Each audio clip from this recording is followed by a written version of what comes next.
those with a name badge can be called by name.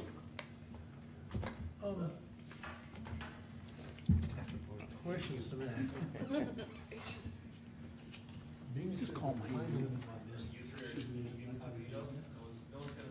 You know what, No. Omar, I honestly, I just prefer it skimmed to be a over it, I mystery. haven't really got a chance to look too far into it, so.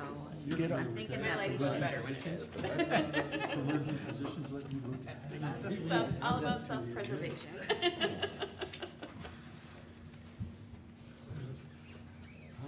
You can go under the internet and look under Has to be golf and posted then they within know. so many days. It I should be a just mystery gave it as to to you, the only for you female. to look at, because I So what? But knew who there was knows? a way to do it, or they sent it to me. I haven't heard of a Yeah, female I've read Travis through yet, it. but you Yeah. never know. I haven't run into one. Posted in the paper. We know he has. Why, what are you merging? Huh? Super secret CIA Emergency special stuff. positions for Wear the. wraparound glasses. Apparently, we're not in the need to know. Oh.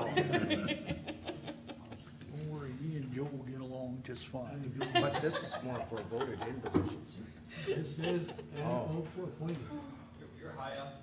Yeah, If you drive his, appoint, like if we appoint. check the his car out auditor every day before he leaves, right? and the treasurer. Well, you did land use administrator tracking on and it the, today. whatever. Okay. Tax Would you- director. And then Gave a little report. Oh, I didn't even think of that. Funeral here, everybody. So I think we need to, Transit, because there's a time constraint, buses and this I and don't that. like that into the Here agenda, comes but Joe with his arm out. Oh, that Jane- seriously? Then, yes, and then he told me. in case I was, It in case I was was adding instructed stuff to in the my mind. diplomats to use transit, you know, this and that. buses. Brr, I got the And chills. he kind of, no, I'll just see what I got. And they didn't go over some great. Well, I could imagine. 2 more years? Is that where we're at? I'll have Just to checking to make sure. But I checked his tires, they're all full. What a good guy. Yeah. It's like, I read it a week ago, so I have to refresh this was a couple myself. years ago, he's like, yeah, got new tires on the pickup, they told me that they put nitrogen in there. You know what happened, the spirit gears. Isn't the gist of this though, right here? What? You're gonna But I mean, it It is says, like, well, they agreed, they it put says, nitrogen for in combining or tires. separating Yeah, fund but I'm like, balances, or you do this. you know, all you did was concentrate 70. That's the way you read it. Okay. Well, listen, See, I Not sure interpret what it that's supposed as. to benefit for you, but either or. hey, whatever. You're gonna redesignate It makes you feel better. Put all And you want it to be sorts of elected, meats or you in don't it. want it to be elected. That's the way I read that. Okay, Wayne. You know, those plastic weights just Either or. bing, fly Wanna away. make the copies, give it Beads to stay in there all Yep. over. Yep. Yeah, Gwen's in the office. So don't start that out. Okay. I do.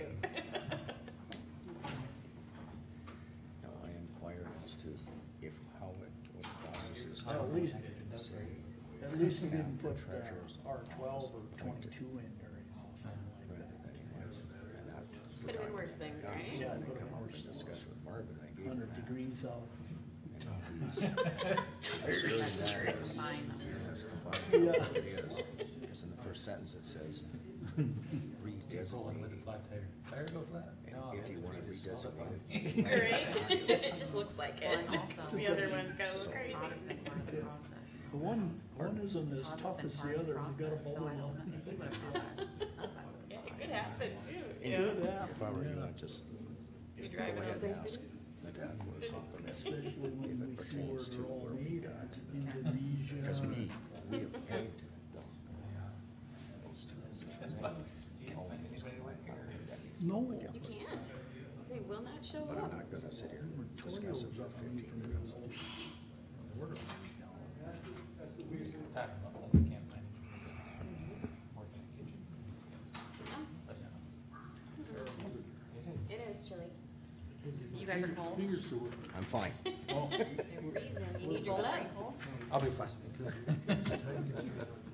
Oh. I know.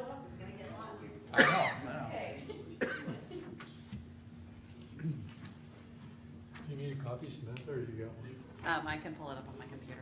We have an extra. Okay, that's fine. I've got a copy of All right, we should get going. I'll call this meeting of the Mercer County Commission to order. Is there any changes to the agenda? Mr. Chairman, yes, I would like to add a document that I just brought is, I'd like to add separation or combination separation or redesignation of county offices. Okay. In our case, it's combination of county offices. That's all we need.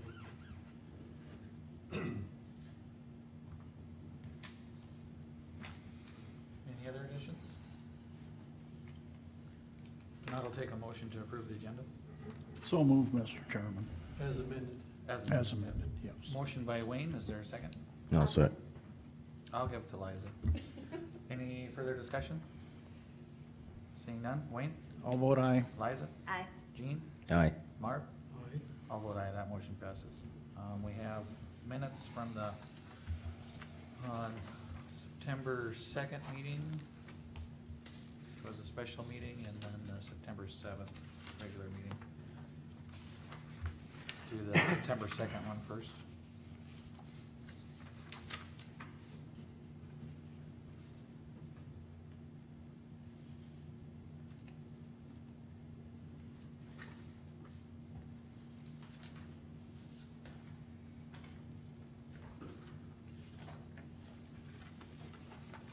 I'll make a motion to approve the September 2nd minutes as presented. Okay, motion by Jean, is there a second? I'll second. Second by Liza. Any corrections, additions, or discussion? Yes. Just a typo. We're talking the September 2nd meeting. right? September second, yep. Okay. Where it started out, discussion was held regarding, all you gotta do is on the second line, it said, it should be a separate fund with a new fund number, not while. It's just to take a word out. Oh, Right okay. right here, Jim. You got September 2nd? Mhm. Gotta take my drawing up here. Second page, I'm sorry, second page. I think it's, no. What's the first page? Way It's down. the first page, Right there. Oh, okay. Yeah, right in the middle. right under the board reconvened at 10:26. It's nothing serious, just a typo. Yep. Any other discussion?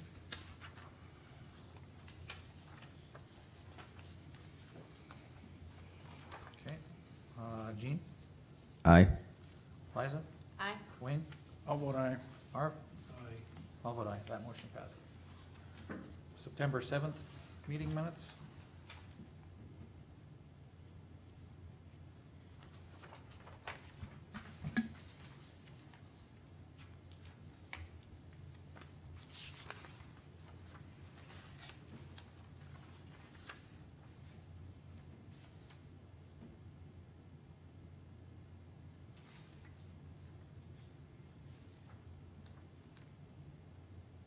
I see a typo error, that's it.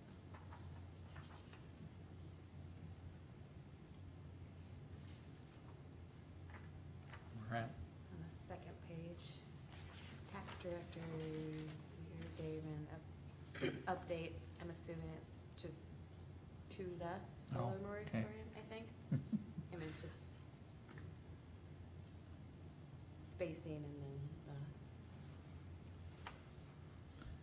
we switch languages there for just a little bit. just a And smidge. if we're doing typos, right down 4 or 5 lines below that, it says Schwer moved to extend the solar moratorium, it says extended. Should you say extend? These get read by a lot of people, so it's kind of nice to have them looked at. Found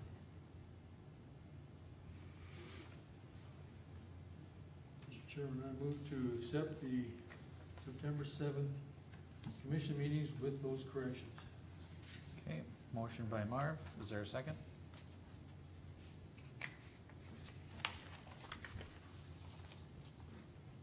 I'll second. Second by Jean. Any discussion, other corrections or additions?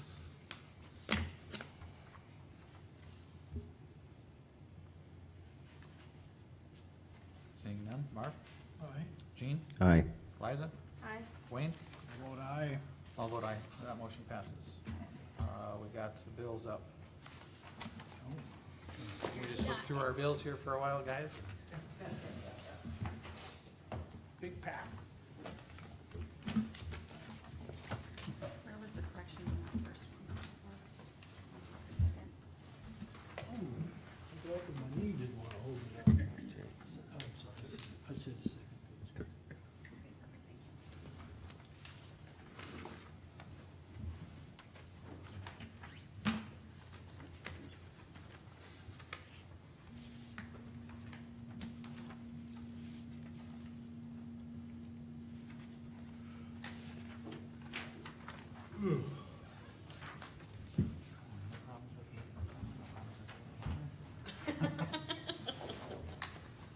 This is why I wore my coat today. Typically takes about 20 minutes. We go up to about 9:30 usually with the, each commissioner gets to see every bill.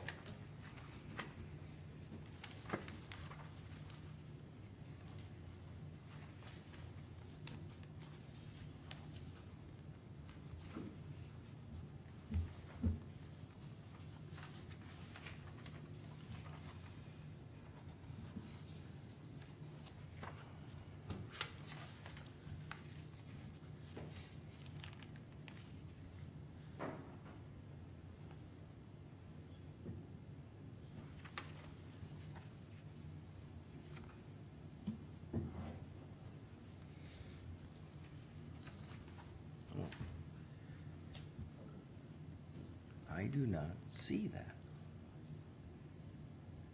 You got commission minutes. Did you send it after or before you send me the minutes?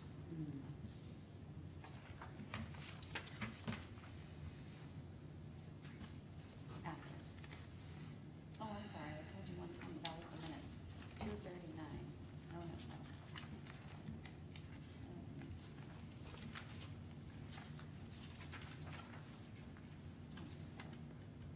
I got the, I should see the time on this. How do I see the time?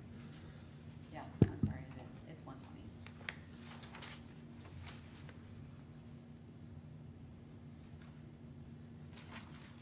No, it's under the commission minutes, you had sent me an email.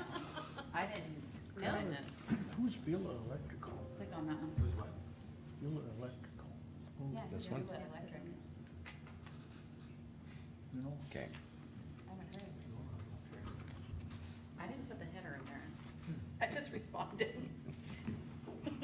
Thank you. You're welcome. Somebody new? I see why that was throwing you off. No, it's a lot of It's not times. P.O. No, Box. it's You got like the it? mark P.O. code up, box. 58523. I asked to find out where I went wrong. Generally is where that's why I asked. And there was me again.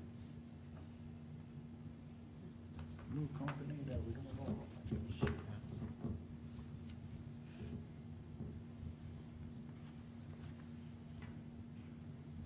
You better be careful, I might have too much work. Right? Says they're a heating contractor.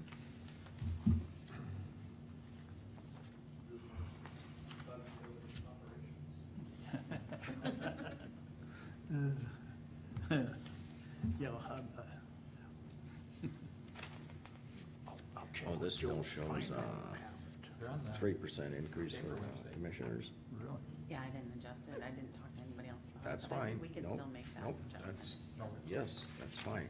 You are correct. Yep, you're right. I Doug don't know. Anderson does have. I gotta remember to bring it up. Yes. I hope you do, because I remember too, if you don't, Okay. we talked about that. What's it for? Trade seals.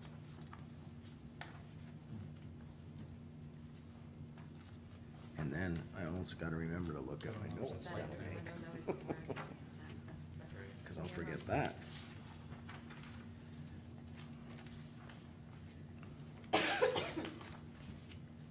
I was gonna bring it up last meeting, I forgot.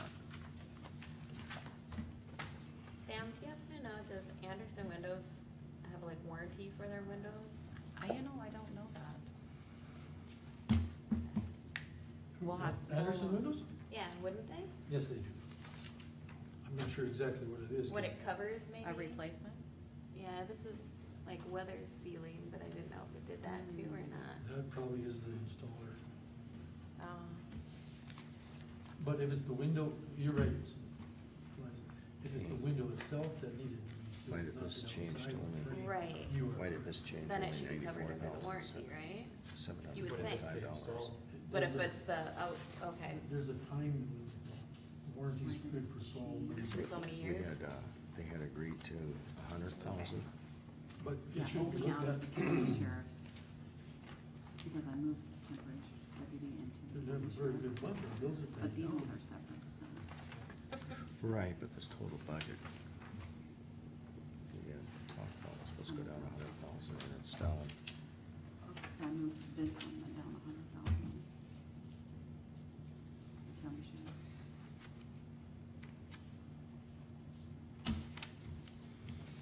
Yeah, let me see that.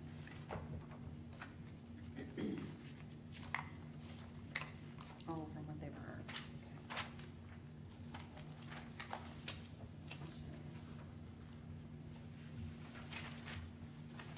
Different page. Yeah, I was looking at that, if you look right up here, it was 17, it was 18.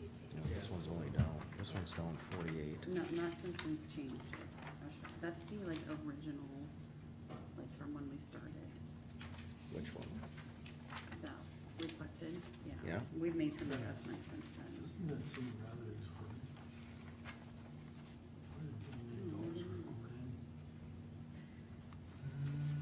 I'm a fishing, I tell you, that does seem rather, $500 to put a cord in there, Well, I bought a big Ford that. And the difference a couple months here ago, and it was is only 48. I was saying, yeah, those. I haven't those looked through it plasma all. ones Yeah. Really- Mine was a 50. I just and look at the They're numbers and I know different if type I of cord take for a the one, plasma. one away, it should be 26. Let me The see electrical what. cord, 2642. it has to be an amperage and it's all, that's pretty standard. Mhm, No. The other cords aren't, yes, they're very specific. mhm. But there might be a special insulation if you want it under too for heat. Yeah. True, true. That would change it a lot. Oh, I'm getting behind now. You're having plenty of time to catch up.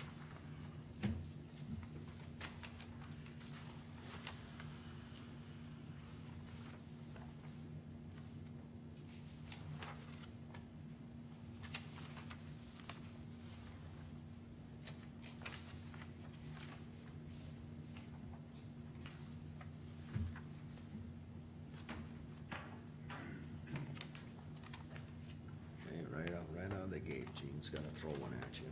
No, but, so what I did was I incorporated the temporary deputy sheriff and their, Vehicle. okay, that's what. I wish I would've put that. Old school, I like that separated. Those of you that walked in, we're just working on our bills, and if you haven't signed in, could you sign in on the clipboard up there? As you, You know how well I hear you guys.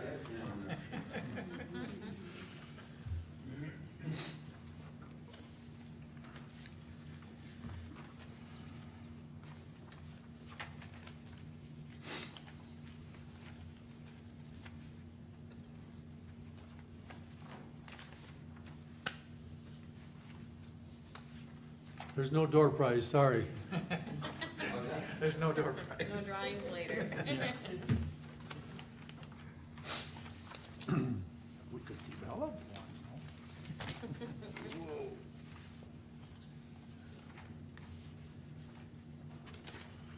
Okay.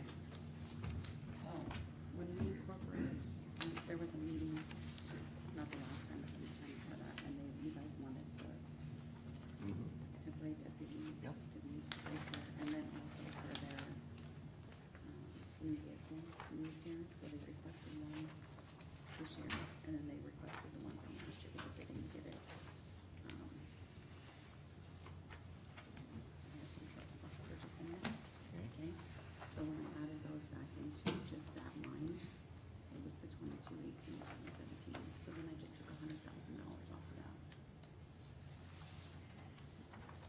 because I can't change emergency management, that's not, Mhm. that's Carmen's. Now, I could have taken it off of somehow the youth here on the task force, but that's not appropriate in the So sheriff's this department. still get to be turned in? or- Looks like it. Well, it's about 94.8 We'll charge it down. right now, so it's close to that 100 that we originally. Did you know the shovel crossed the And road? also, it's because too Good much pull. That emergency was management few was months ago. out, Was like Mhm. so. May or June. Oh, it's from that far back? Estimate preparing for patch fix. Under Charlie's. So that would have actually been, I had no clue.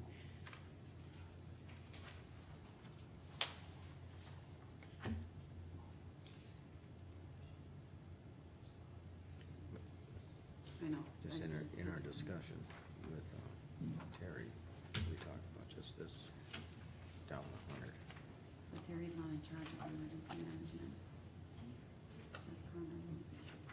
Yeah, So we would have to take it off of his county sheriff, yeah. and that's where it's coming from. But if we take 100 off here, that doesn't come out. Because this was the total after I incorporated the fund from the vehicle and temporary deputy sheriff. Because those are in separate. Good morning. So I moved them into this account for the request. There's a sign-in sheet there, if you would, please, on the clipboard for all the new people. Change was.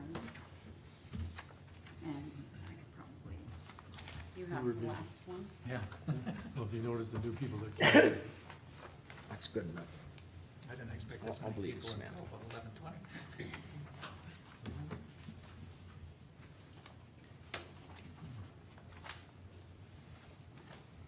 Is that homework?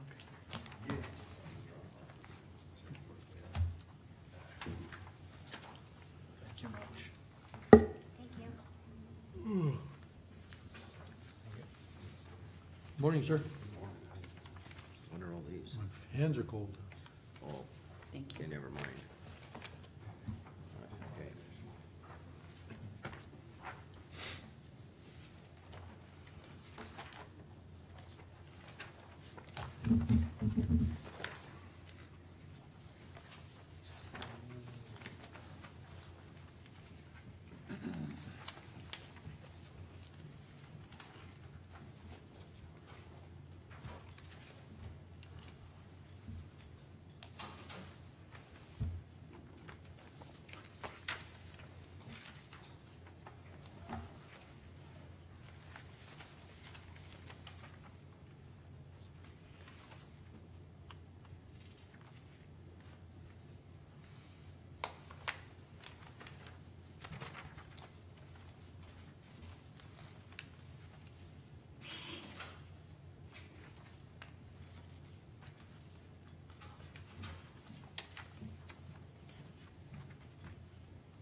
So this is the one from 2016.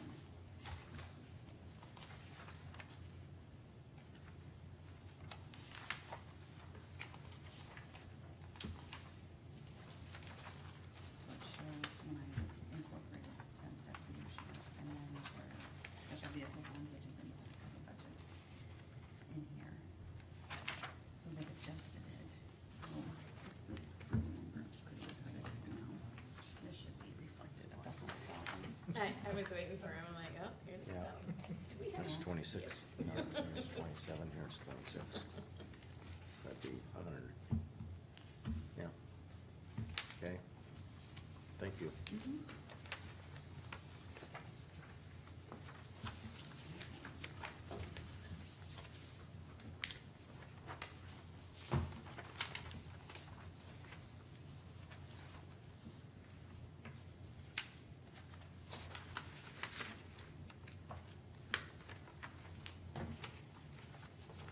Holy.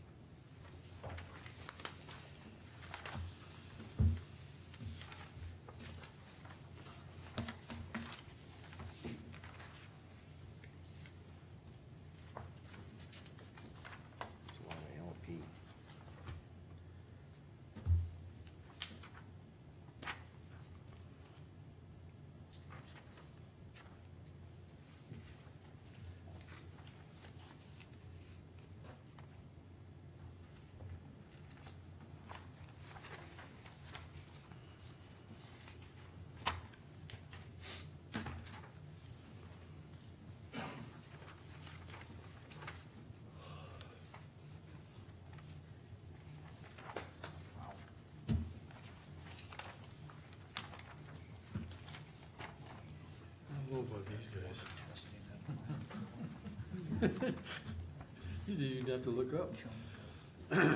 Well, I had just rolled it over, so I think figured it has to we were be talking done. about I that. think, yeah, I think it's only, every I couple will not be years at or the something. Oh, so it's not even annual? Yeah, I don't think so. Well, maybe you're not going to the I'm sure conference. it's those wells that are way I'm out in there. California. You gotta make sure I'm gonna nothing's. go where it's warmer. Well, I don't know, It's gonna go where the crazies are. underneath this land. They go to big fun His or old landfill business? was underneath Business this, and that's then always fun. been a little concern, because you could have leaching from that. Right. Yeah, we won't be back till about Yeah. October, yeah. The non-proper way, Right. potentially that would have been, Yeah. Nancy Bennett there? Oh, yeah. So far, And basically anything and everything back That in. should be good. right, where it wasn't, Bad, yeah, bad meetings, had to have everything, that's Right, right. no regulations, really. No, 5th to the 28th. And then we're gonna drive around. Got some classmates who we're gonna visit, and then we're gonna drive up to Washington and visit her sister. And then head for home. Sounds like a really but Travis will explain all those elements that are on that sheet, so. Oh, okay. See, You guys covered, right? see if he is paying attention when he's at school. County road.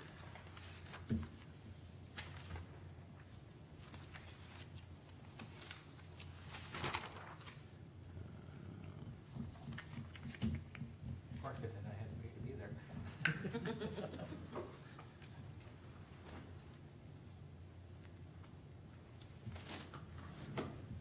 Didn't bother the instructor, and he got paid either way, so. Paying attention, fine, if not. I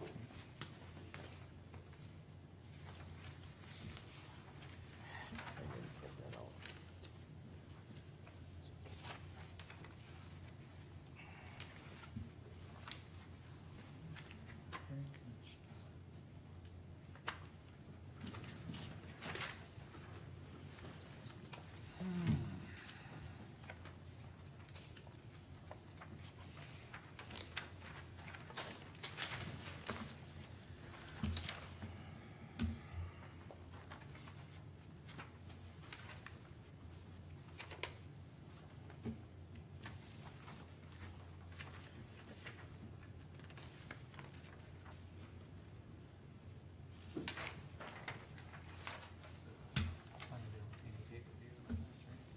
Right?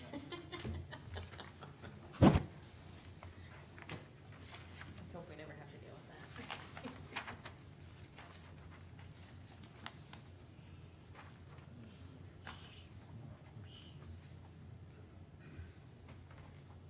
What are you gonna live in Morton County here, so. Ditch inspection. We rent this. Yeah, we got two things, Machine. but what the hell is this? Usually I'll run it, yeah. Grant's got a Is it? rock full here, I don't have my sheet with me, the Is that answer. a play with words there? or- No, it's not a play with words. No, usually we do, I don't have my sheet, I have it all Yeah, we written should down, but I probably don't commit it to my memory. yeah. Is that a? They'll be here, though. Let's hold that one, and I'll explain that. You didn't Pardon? see I much said, of they'll be it. here, let's have them There's explain nothing that. about the That's report. at 10 AM. The road to people will be here.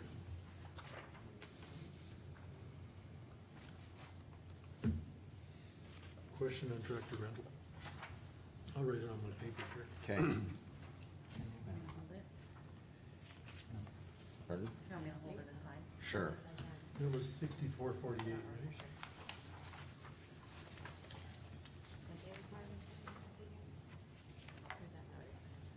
Cause I have it here, Do you want the total, or do you want the number, 41,745? yeah. The rental cost. 42250. In service. $4,222.50. The county commission says they Okay. have to leave It's for a John. JD Tractor Rental. This is JD Tractor Rental. Let's just put on a question on John Deere tractor rental. There you go. Thank you. Yeah, That's self-explanatory. Unlike you though, I have to remember to read my notes when the time comes. Well, sometimes I write down minutes and then I wonder what, I should have a note for my notes. I get home and Yeah. I get home and I go, Right? I didn't bring See, I that up. told you guys. See, I yep. go back to the office and I'm like, there's like a list of things, it's like, you didn't touch upon. Yeah. Sometimes I make an Yep. itemized list, number 1, 2, I still forget. Get all the way home and go, oh, I didn't bring Travis, that up. at night he can be Yeah. over here checking. Yeah, I forgot to bring up salary last night, that's one of them. Yeah, I no, wanted to bring it up for I 2 meetings I was already. surprised that you never last time, and I didn't think of it till, Something so like I said, when I got home. Yep, I hear he tries with his eyes. jail cable, I wanna just, Wait till you read the next one. My youngest, that's like. This is really confusing. Wow. Freaks you out, you don't know it. What is ice This cream? is for the boat cutoff wheel. Huh. Never had a problem.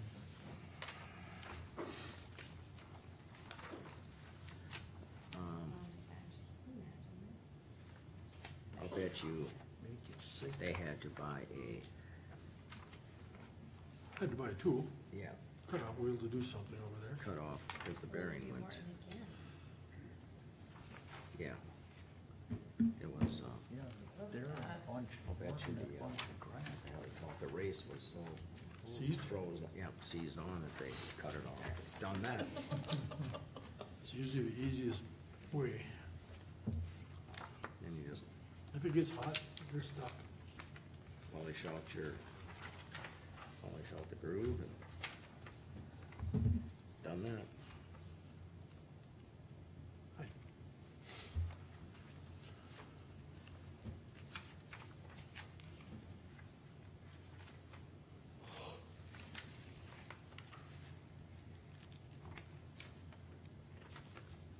Your fingers cold too?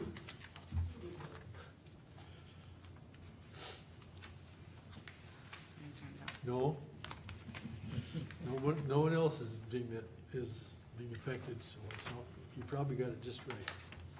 Sam, are we sure we got the right name on this one?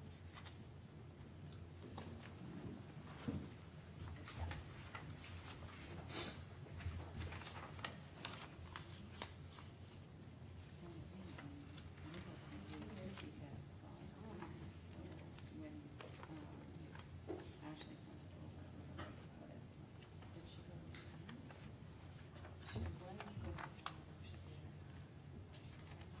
Help me out with this one here. These people that are going around inspecting our bridges, is that HDR? We have Several firms, but yeah, it's essentially contract with DOT and then they Yeah, pass it on weird. to the county. So we can expect some other companies also to be submitting bills too then.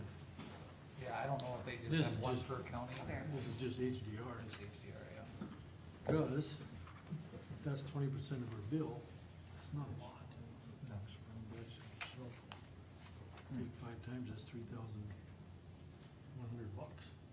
Yeah, and like each bridge in Mercer County is like $1,500, so. Who's this person? I want a copy of this. This tells me which bridges are inspected. Yeah. This is a good document. It says that, he says there's more than one engineering firm that inspects our Took bridges. me a little bit. I got it. This tells me, here's your bridge numbers. Yeah, I'm like, who's this guy? I figured it out. Inspection cost, and which ones. No, actual person. Oh, Cost in our county. right? That's good. Sure, you know, I was gonna say, I want a copy of that too. But I'm working on that at home, and there's a site that Brian Fuchs gave me to look up. I just haven't, it tells me which ones are inspected. I will. I wanted to, yeah, I can get that for wanted you. to do the same thing, but I'd like to see that list also. If you get that, let me know. For 2 days. You know, our intentions are good, but life happens, Gene, you Maybe know. after November, I don't have to know anymore. You will, you will.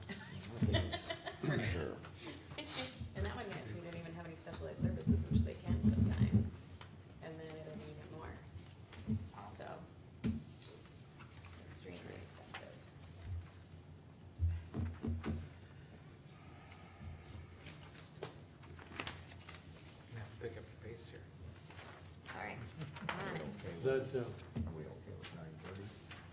We don't have to. Travis, Are we okay with that, or? can we postpone that, or do we have to come back to the bids? Can you stop them? I think we probably, where did Samantha go? She went to go check on a bill and Okay. we had her. Well, as soon as Samantha comes back, we'll stop the bills. The end is coming.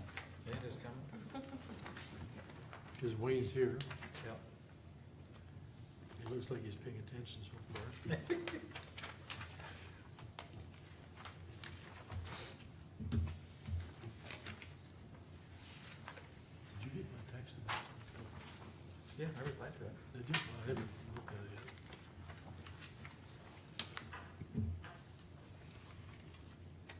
Wow.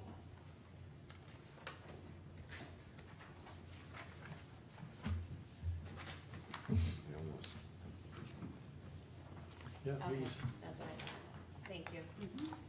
I just That wanted was it to be sufficient. accurate, it made me go, Would that work, or should I have her type it? just, they had put their wrong name, it should be. Okay. Does that have to be put back in some other location? That was in with the other ones, there should have been another one Okay. in with the sport. There would have been one that had like 12 renewals and then that one came after it. So that one's in a different order. Let's, delay the bills, let's move on to the, zoning case we got here. Jennifer, if you wanna,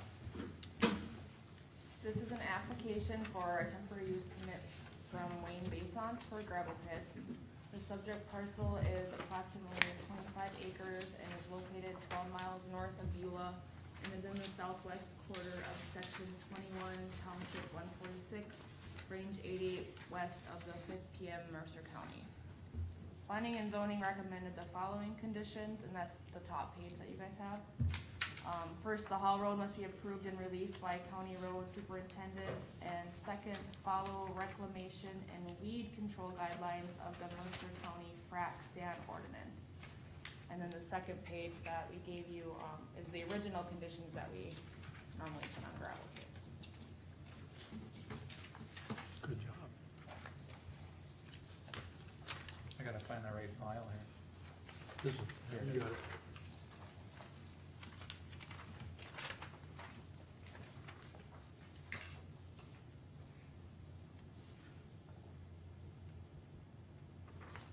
Do we want to ask Wayne if he has any concerns or questions? Yeah. Wayne, you got any concerns or questions on it? I guess, Please, Wayne, would you please come up to the mic so the public can hear you? Any one of the mics. Thank you.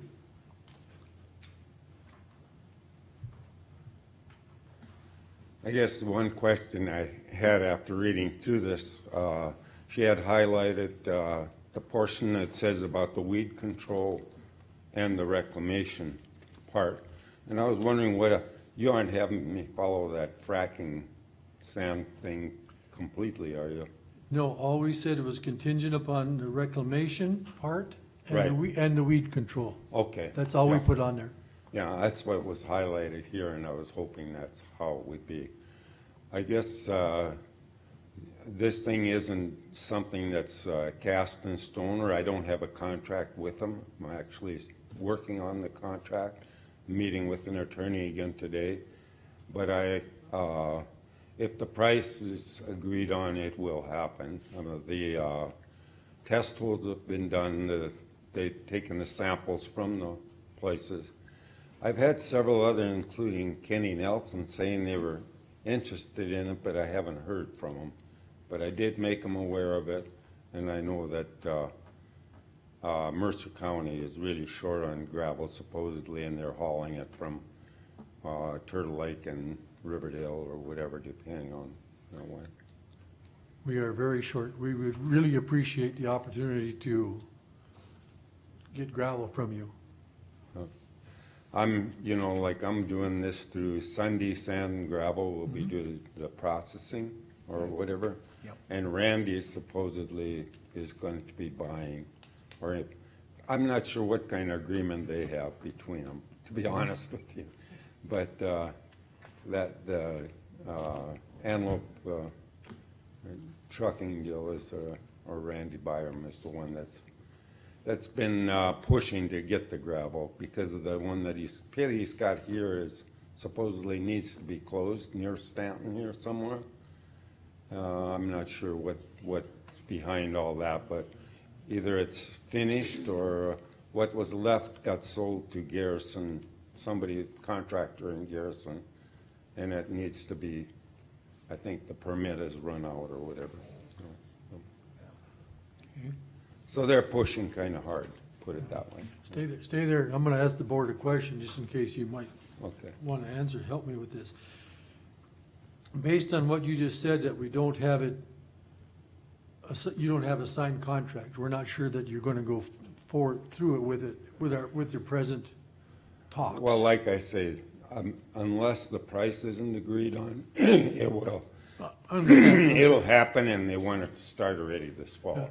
What I have, the question is that, I just want the board to be aware of this, that do we want to put a time constraint on this permit, that it's only good for 1 year or something of that nature? Well, it has, He'll the have to permit come back. expires December 31st, 2022. Yeah. Never mind. Yeah. Thank you, Liza. Told you I'm glad you came. I guess the one question I had was, like, they plan on doing this and being done in a relatively short period of time, but then the pile will be there to be moved in, and you need to get a permit or an extension to the permit for hauling off of this pile. You know, I'm not sure how many years it'll take to clean up the actual pile. Yeah. The pit itself will be done in a short period of time. Right. I think, and Jen can probably answer this, I think all gravel pits, the permits have to be renewed every year. Yeah, we usually mail them out in December and then get them on the agenda right away in January for the new year, so. And the I permit can't stays imagine open. there being an issue, because I don't know what I would do with the pile of gravel. They haven't moved yet. You'd have to put it back. Yeah, so it'll just be a renewal permit and it'll just come before the commission. I'm not familiar with that kind of thing, so I'm not sure how long it could get drug out or what. Yeah. I'm not sure. I think they said something around 500,000 Done? Done. yards or ton that they Yep. were talking about. Wow. I'm not sure about that. I'm not sure you should write that down, but that's what I was, that's what I was told, and it wasn't in writing. From, you know, it runs different veins, and they also were saying that some of these shallow veins that are near, that the contractor normally wouldn't chase after because he wants to get the stuff close to it, that Randy would be bringing equipment to haul those shallower spots in so that they get it all. So that's a selling point to me, so they're not gonna, whatever, and it's gonna be a class 5. Oh, Spare that quality they're gravel. Doing, Spare rock. like rose gravel or whatever. Any other questions, Mark? No, I don't have any more I'll wait till questions. your questions, I'm done talking. I'm done too. All I gotta do is read the document. Yeah. Good job. Any other questions from commission? Mr. Chairman, I move to accept. Where's my paper at? 594. Permit 594 for Okay. Mr. Beauchamps.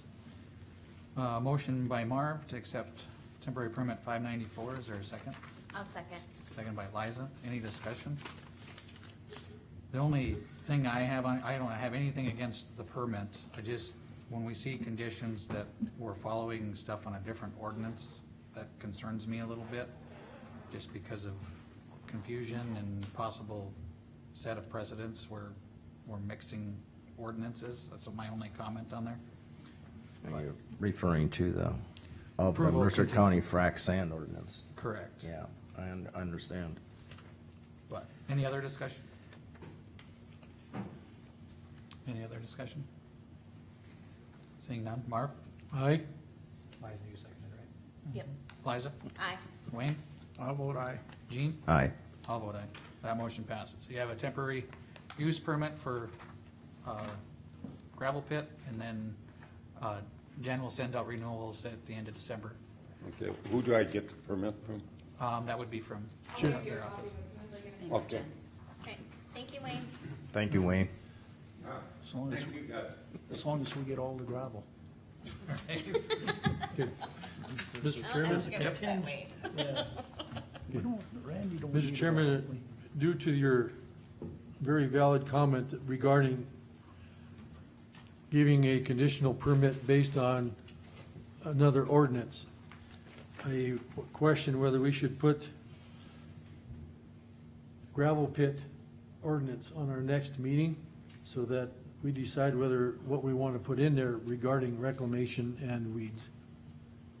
I think that'd be a good idea. I mean, not that we're gonna change anything, but it's always a good policy whenever we see something that needs a change to at least start talking about it. I'd rather be proactive than reactive on ordinances. Gravel ordinance. Yep. Thanks, Sam. Let's see, we got a couple minutes, we can do a few more bills and then we'll get to, Senate Pleasant Solutions.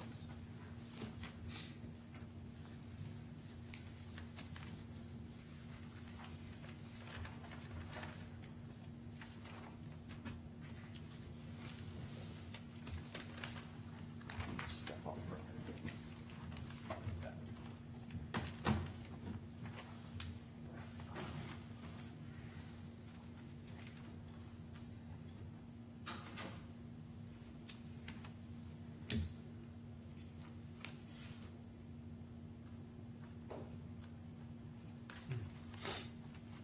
Interesting.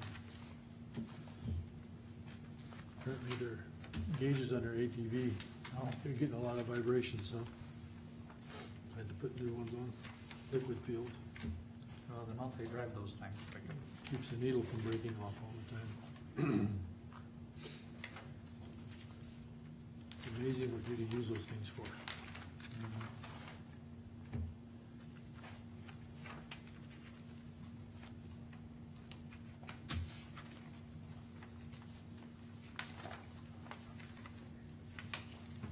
Uh-oh. Down to the big pile, huh?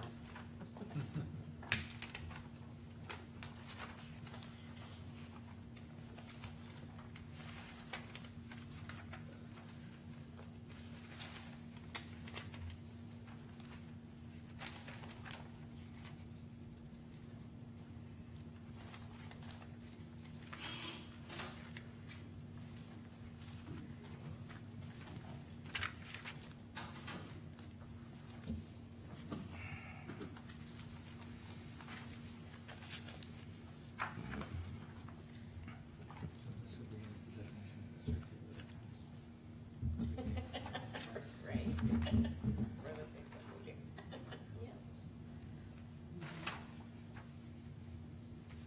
Different fence. No, we've never agreed on this. Okay. Ooh, that was a short answer. Nope. Okay, Yeah. I thought we did. Okay. Okay.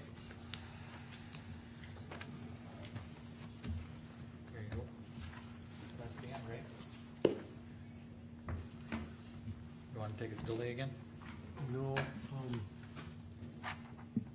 how do we keep them down to that they have to sign the guest book? We just had one person come Have some point to it. in. Okay.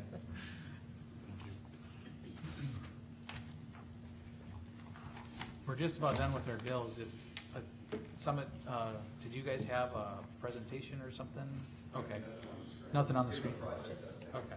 just our paperwork in front of you, Yeah. right? If you wanna make your way up, we're just about done with the bills here. Well, there's not much to review. Be careful if he tells you to sit back down. It's the West River Bill.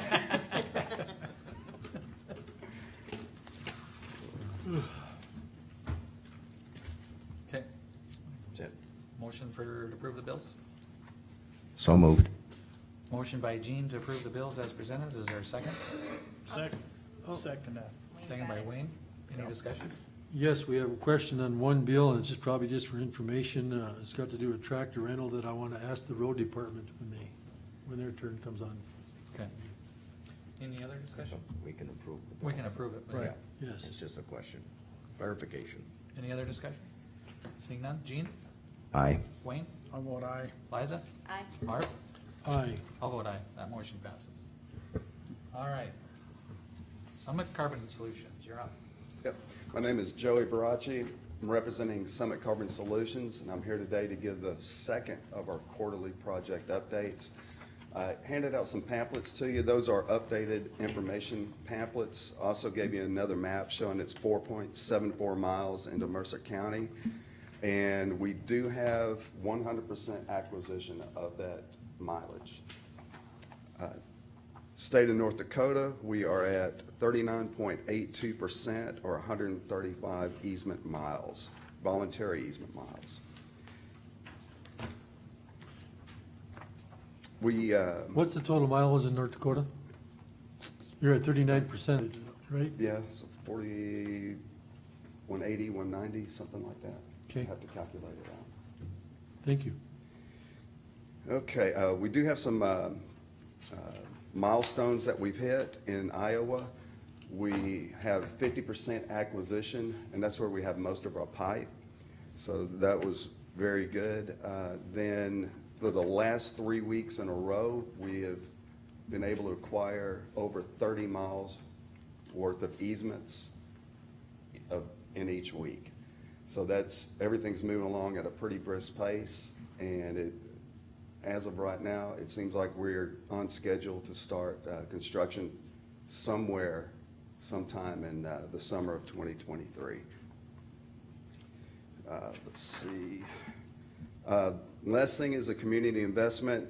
Just to give you a handful of ideas of what we've done, we're the sponsorship for the Mercer County Fair, the Fargo Redhawks baseball team, and the Ellendale Schools Lunchbox Drive.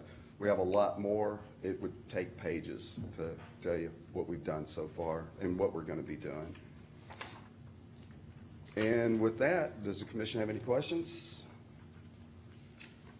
I do, but let me finish my notes for a second. Okay, you got it.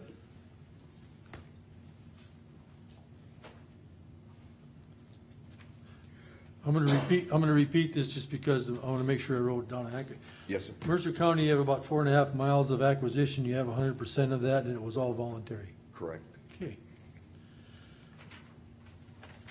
One of my questions is, I think you didn't answer it partially, is where are you regarding the pipeline right away in other North Dakota counties? I don't have the answer for each individual county. You know, some counties are going a lot smoother than others.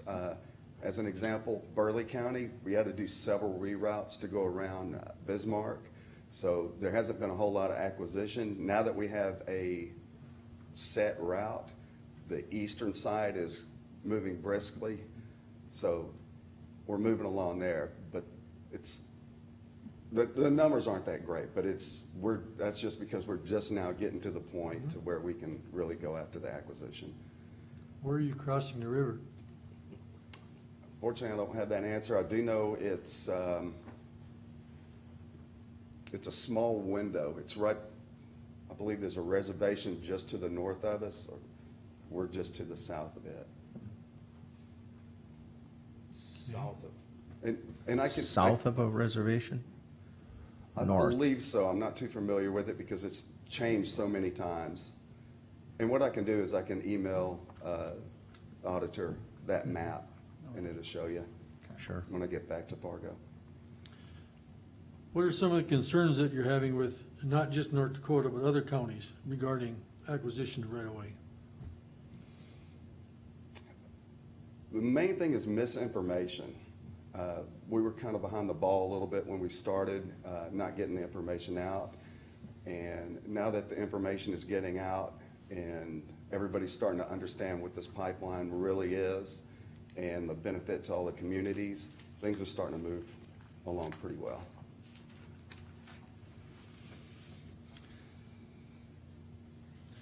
This might be a silly question, but silly questions, No, we just throw them never out a there. silly question. You just say, that's silly. No.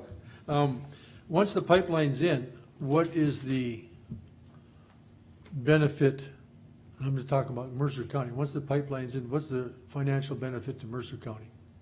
I gave you those numbers, tax revenues last time I was here. I I don't got have it those at this home. time. Okay. Even though it's only 4.74 miles, we do have the sequestration that's going on here, and that's where most of your revenue is gonna be coming from.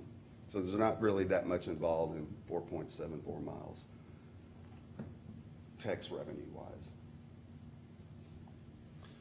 I will go home and revisit those numbers. Yeah. And I'll email that again. Hey, So, yeah, Just, yeah, send it along with the. yeah, sure. We're kind of the end of the line. Do you know where you're starting? We don't know yet. It all depends on where we get permitted. Right now, and this is just me, it looks like Iowa and maybe in Nebraska. That's been the two of the easiest states. But I'm just guessing. I mean, Right. we don't know. There's no plan formulated at this point. I didn't know if you'd start from different directions. Like I said, we're kind of the end, we're the end spot. Yeah. Where it's gotta go in, so. You know, it may. They're gonna have more than one construction crew out there working on this. So they could be starting in multiple spots. that's all the questions that I had. I do want to thank you for continuing to keep us appraised and, Yes, sir. and be willing to answer any questions that we have, because misinformation questions that I receive, it's like, oh, really? Yeah. So you coming in helps me with that, and I go back and revisit some of those questions and get the answers. Absolutely. If you want to email me, I've given you all my cards. If you want to email me, ask me some questions, you have my phone number, please call. Happy to assist and help in any way. Okay. I do have one question, if you don't mind. Is there any planned ordinance changes that may affect this pipeline? That maybe you all been discussing, or? I guess we haven't talked anything on CO2 because it's No. processed through PSC. Okay. Yeah. Good point. Yeah, I'm on- I've checked before. I think I emailed you and asked you, and I was told there wasn't, but I'm just double checking just to make sure. I've just wanted to, go ahead. my own thoughts and questions have been, and I did ask the PSC and I did get an answer. Maybe you guys can answer me here is, we have, taxes for, like coal coming out of the ground, oil coming out of the ground. Are we receiving any compensation for CO2 going into the ground? Yes, Okay, that's where most of your tax revenue is coming from. okay. And that's probably been explained already to me, and I didn't listen again when I should have. You brought up a question, I'm on planning and zoning, and you triggered the thought, so. Regarding, do we have anything in place? I'm not familiar with it, but we might want to look at reclamation and maintenance of all your sites. And one of our biggest concerns that we hear quite often is weed control and dust, stuff like that, so. Exactly, and I've reached out to weed control also, and I can't remember where exact parameters are. I don't think there's anything in specific other than, you know, when we remove the topsoil, it's gonna be a huge amount of dirt, and there's seeds up there, and the weeds are gonna grow, so we do have to maintain that. But there's no special rules or restrictions or anything like that. The only thing I can think of that may run into a problem is organic farmers. If we go to spray the weeds and the wind's blowing, which is all the time, that chemical gets on organic farmland, it gets tested, and there's chemicals that show up, then there's issues. So that's something that the land department looks into and asks all the ag farmers that, you know, to make sure that they're not organic, excuse me. Well, and we would have permitted the well sites. But other than that, I don't think we have anything in place for Organic spray. organic spraying. Yeah. And again, you stated that it would probably be the summer of 2023, correct? Yeah, starting construction. It looks, we're really moving along at a good clip now. Any Oh, other yeah. questions? Is that it? Okay. Thank you, All Joey. right, thank Thanks, you. Joey. Yep. Thank you much. Let's see.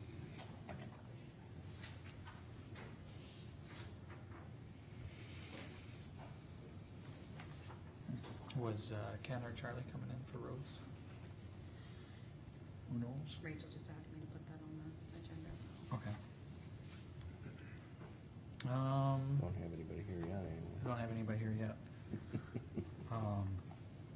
I guess, oh, there he is. There it is. Yeah, you can just, Heard the dinner bell. Heard the dinner bell. Ears were burning. Ears were burning. walk front and Must have gone center. around that house. Might as well. Morning, Ken. I'll get some copies. Okay, this will answer one of the questions on there. Okay. Marv's gonna make a couple copies real quick and then we'll get into road stuff. You didn't pass a house, did you? What's that? You didn't pass a house, just one. No, Oh, then it must be two locations. Yeah, well, it must be. they were moving right along. so. They Yeah. were. Yeah, they were. Some of us got delayed by a big house coming through. Oh, I was at Hazen when it happened, but, Yes, I didn't see nothing. Must Oh. be, are they going west to east or east to west? east to East west. to west. Oh, okay. Then it must be past already.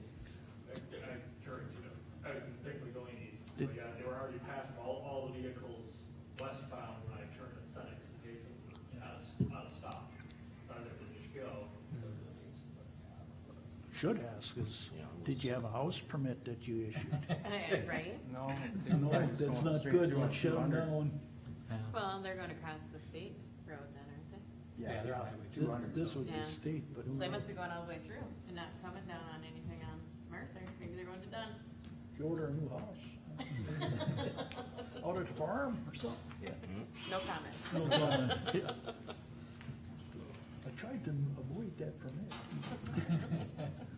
Darn NZ. Thank you.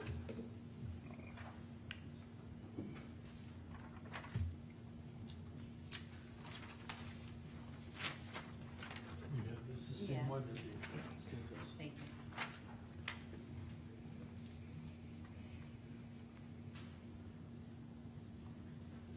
Yeah, that's what they gotta sign.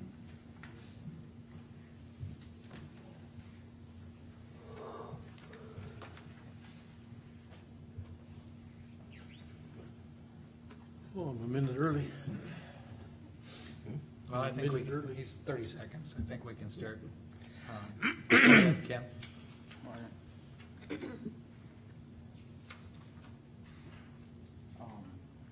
We gotta do that, county federal aid, sheet where the commissioners have to approve it. And, I think Margaret just given you guys that copy. And then also on October 4th down at Nadakwa deal, at 11:45 is when we have that annual meeting with the DOT. I don't know which room it's in, but, and then they always have signs up there, but it's 11:45 is when Mercer's supposed to be up. Was that Monday? Right? Tuesday. Usually No, it's- it's a Tuesday. Oh, it's a Tuesday one? Yeah. Okay. Thank you, Ken. I want to explain the sheet that I just handed out to you guys. I sent a letter down to, well, I sent to Charlie and also to Brian Fuchs, who's on DOT. This is what he sent back. I wanted to know how much federal aid we had available for 2023. We get a certain amount, and the number that they used to always give me was, we get about 250,000 every year. And that can accrue and pile up unless we use it.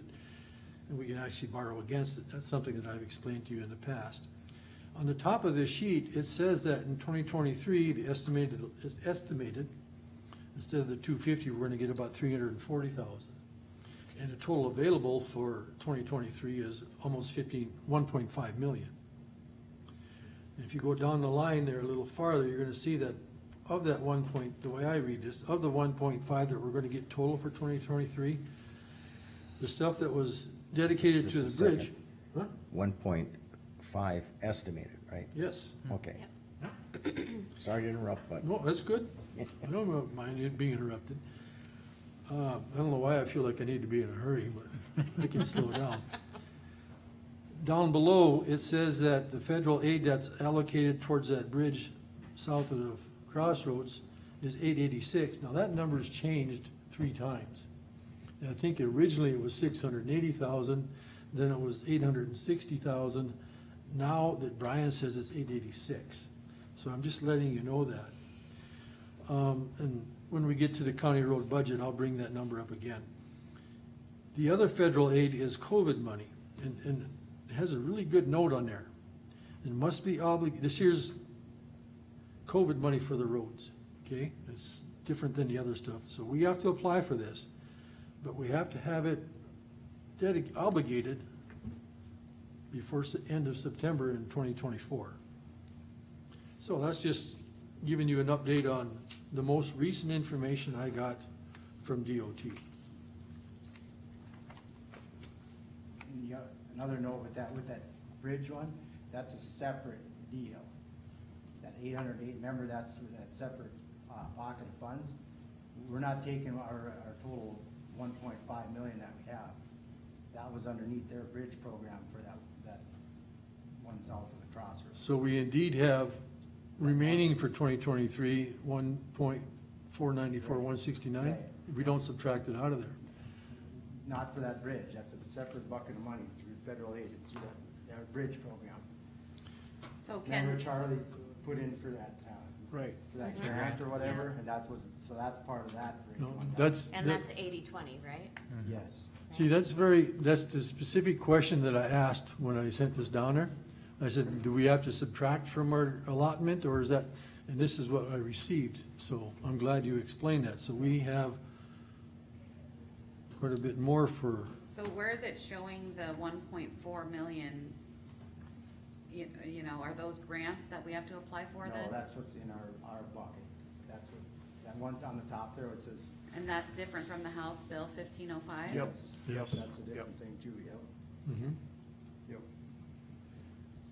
So that's our remainder of our bucket from years before, correct? Right, that- Yeah, and that- accumulates, until you use it, and like Marv says, you can borrow forward sometimes too, because, I mean, they separate it to all the counties, and then, but not every county uses it, so it's like that bigger bucket's filled up, so you can borrow against, other Knowing counties that you're getting monies Right, next and you're year, gonna have to pay it back. but it's gonna be less now because you gotta pay it Right, back. Right, Gotcha. yeah. And that money basically stays in the DOT department. They're the ones that, Distribute it, yep. yep.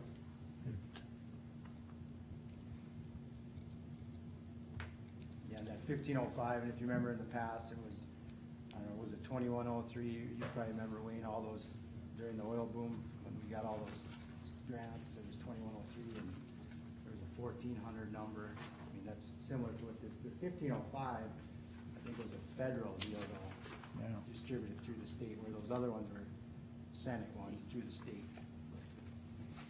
So, okay, going a little deeper, what is, Marvin, Ken, what is your thoughts on this COVID fund, must be obtained by September 30? Any Well, I think- ideas, or? Weren't we on that budget sheet, when we did that with Charlie, I thought we said we were gonna use it on 27 overlay. I thought, you remember, Marv? yeah, well, yes, that was our discussion. Right. In answer to your question, Wayne, I think that's gonna come up when we do our county roads, and the board will decide where to allocate it. Now, the way Brian likes to see it down in Bismarck, DOT, he says when you have a project, first you take the COVID funds and you decrease the amount. Then you go for your 80-20 split with the remaining balance. That's how he likes to see it. So I haven't assigned that specifically to any one of the projects For next year. for next year. I'm sorry, I did too. I think it was I did put it on the sheets that I gave you before. I had it assigned to the 27 overlay. 11.6 miles. Yep, Yeah. yep. Can That, any, pardon me? can any of that be used for graveling, procedures? Since we just had Wayne Basehons in here. We can't probably use it for purchasing gravel, but can you use it for putting gravel on the road? The answer is yes, but we need to, if you break it up into different projects, we need to keep an itemized list where we used it, because we have to explain where we used it. So it's, Yeah. paper-wise, record-wise, it's better to apply it towards one whole project, and rather than break it down into 5 or 6 different allocations.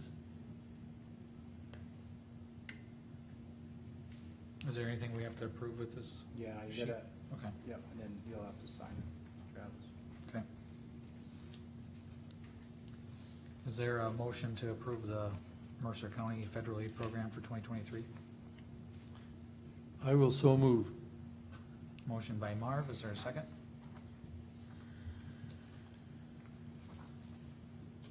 I'll second.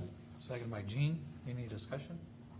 I have a question. So the federal bridge program, which is that bridge replacement, that's the one south of Hazen, right?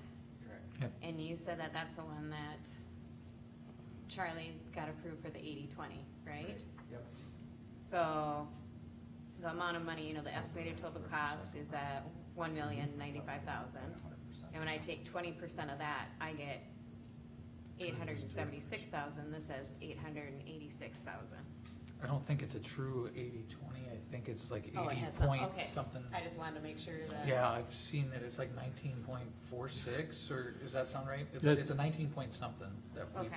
pay. Yep, that's correct. Okay, I just wanted to make sure It's because not I'm a like, math error, it's, like, yeah, that's it's- not actually the correct number then, so, okay. And that's estimated costs, so if costs come in lower, less financial, or federal aid is Right. consumed, but, Divide the 886, 184 by 1,095, and see what percentage it is. But it is not exactly 80%. I just wanna make sure that we're portraying to the community too, that it isn't exactly 80/20, it is. yeah, it comes 80.9. No, So- It's 80.86. 80/20 rolls off the. Yep. Gotcha. I'm sorry, Okay. no. Any other discussion? Any other discussion? Seeing none, Marv, Aye. Jean, Aye. Liza, Aye. Wayne? Vote aye. All vote aye, that motion passes. Do you have a clean copy? Yeah. Nope. Oh,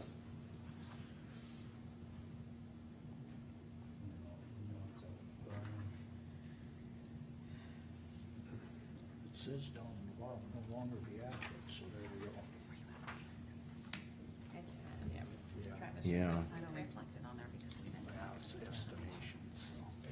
Well, Right. by our consent, we consented to I brought this in late yesterday, so. She had a lot going on. Okay. Anything else, Ken? We'll add it. We're having that pre-construction meeting next week for that, John Shields Rocks culvert up there off of County One. And then, I think pretty soon here too, you know, that up on west of the Y up there on off of 200, that's Bechtel paving, they're the ones that are supposed to be doing 26 west of the gas plant over to 13. So they're getting that set up. They have a project down, Charlie said down in Glen Allen, and then they're gonna do our stretch up there. And then they're also gonna do that on 21, that where Coteau's crossing there, and then 27 where those culverts are. And then there's a spot up on 15 we gotta have them do. So, did Coteau go back east, or was that just the move that was like in June or Well, whatever? they're back to the east again, yep. They're back to the east, so this would be, They've done for a while, I think, now the way it sounds. okay, so it's just the pavement repairs for the Yeah, crossing? Where it's sink, yep, And that'll be done yet this fall? yep. Okay.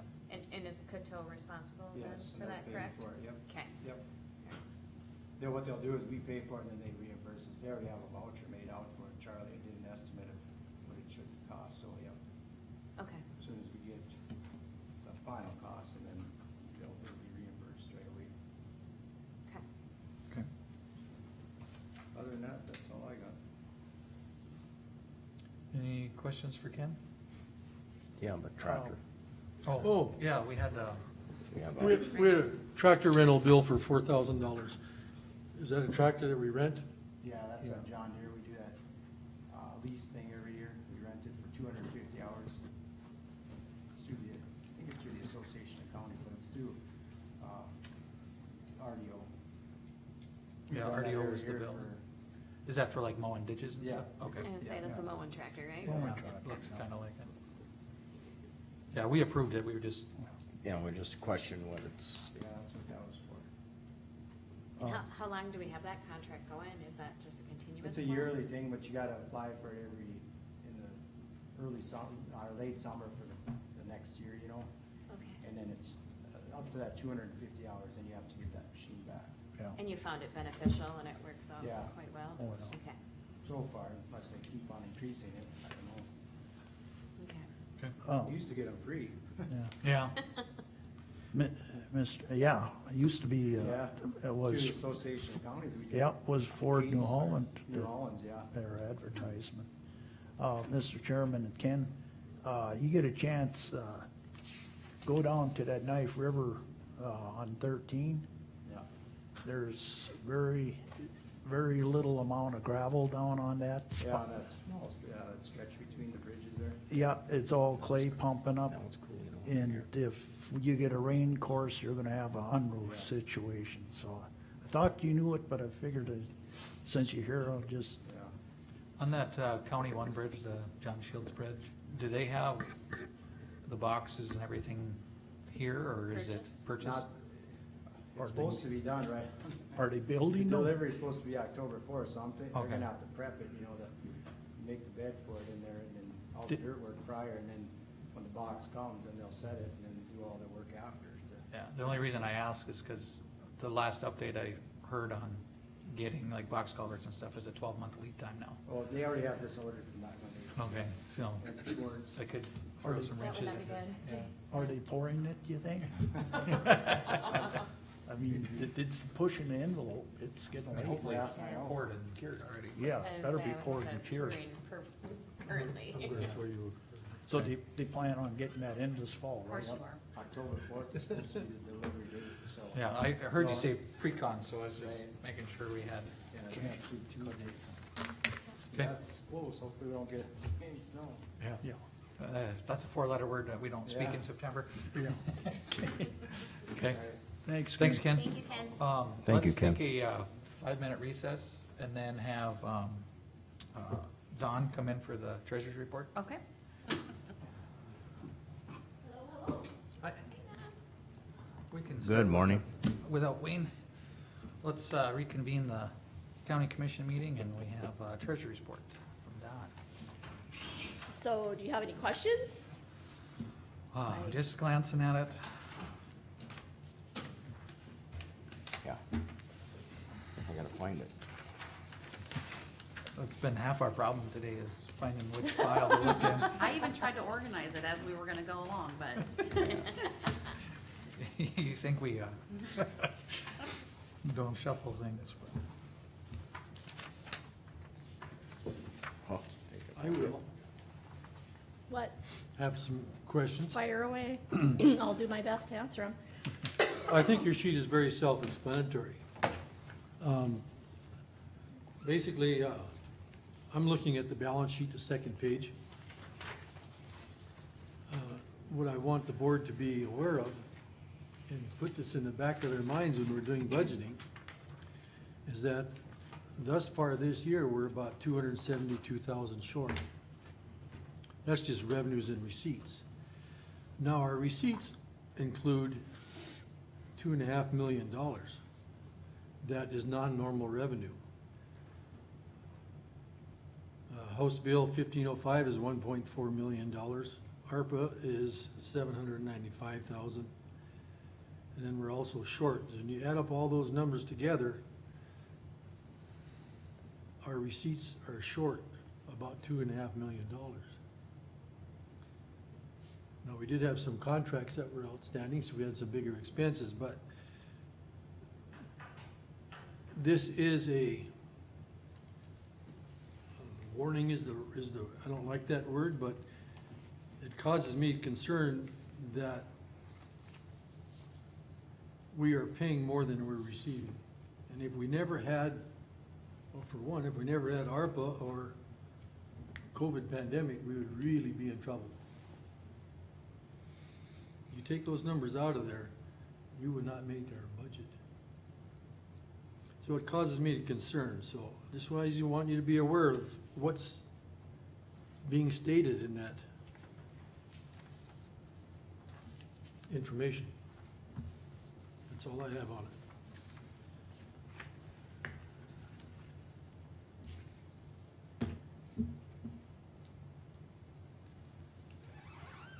Any other questions from the board? So far, no hard questions, I guess. Okay, I can live with that. I do appreciate you coming in every month, at least once a month, having a treasurer's report. If you'd like to do it twice a month, I wouldn't object to that. I think it's very beneficial. So, thank you. I'm willing. All right, Okay, All right. thanks, Don. thank you, Don. You have an update on the election? Samantha? Yes, so actually, we can probably hit the request to move the November commission meeting, and the election together. So we wanna Okay. start early vote, since you guys had approved the early vote, we can't move to do the Saturday's, mail-in ballot type election, because we had already approved it, and we would have had to change it and then approve. It's not considered an early vote, so since it was approved as an early vote, we have to actually stick with that now, since it's past the 64 days before the election. So what we are going to propose is, not doing a full week, but doing like a Wednesday, Thursday, Friday of November will be the second, third, and fourth, which is the week prior to the election. And we're thinking about doing hours of like noon to 7, so that way people who are getting off work have time to come in and vote. So we have a commission meeting on the 2nd, and we're asking if we can move that to November 1st, because we'll need the boardroom. Area. Early. Oh, so we're just moving it a day ahead. Yep. A whole day. It might be tough. So if we move it from its normal day, then it becomes a special meeting? Correct. Okay, Correct. so we'll have to, will you send out agenda then probably that Thursday? Thursday, The 27th? yeah. Okay.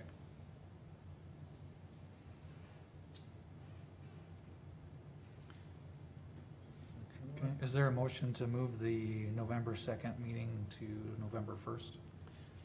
Mr. Chairman, I move that we move our November 2nd regularly scheduled meeting to a special meeting on November 1 due to conflict with election facilities. Okay, motion by Marv, is there a second? I'll second. Second by Liza, any discussion? Seeing none, Marv, Aye. Liza, Aye. Wayne, How about I? Jean? Aye.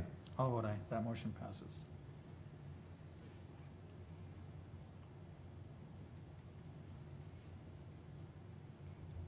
Okay, update on the county credit card? Yeah, so you guys were asking last time, kind of where the status was, and there was some miscommunication when I had reached out to them originally. And what we're gonna have to do is we're gonna have to cancel that card completely, and then the new auditor's gonna have to reapply, but that directly affects their social security number. Will need to be provided, so if you guys wanna wait until after the election to see what happens, So we don't do it and then do Yeah. it again? And then have to redo it. correct. The way you're doing it now, is it working out okay? We haven't had any issues so far. Okay. Then, yeah, why I don't think we that do makes it the that most way? sense then. And it's not just the county, I've seen this at the city level too, like whoever the auditor is, It's, yeah, it's a name. Can we put that on the first meeting in January for 2023, please?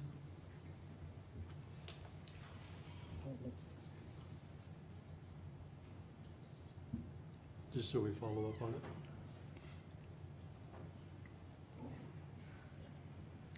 so it was just pretty much an update for the capital card. Okay. Right, thank you. All right. Just looking at time. I can give you a short portfolio. Okay. Marv, you got a portfolio update? I do not have anything new to add, thank you, sir. Gene? I don't have anything at this time. Okay, Liza? The only thing I'm aware of is that Sam has hired for her office. I can't remember when she's starting. On Monday, the 26th. Money? Yep. Okay. Okay. Wayne? I get to be the long-winded one, right? Well, we have Travis yet. Yeah, okay. The WE board met here the other evening, and we do have vacancy in this region, but they were contacting certain individuals and in this side of the territory. And so that's probably the highlight there. We had a regional airport meeting. We met with the state aeronautics down there and visited about funding and those types of things that come from the state of North Dakota. They usually have their annual regional meeting, and that all went quite well, and so we're still in business and hope to see more, and our fuel prices aren't too bad there, so Phil. That's a relative statement. They're not as bad as they used to be, but they're not. Yeah, Anything else, Mike? that's pretty well it.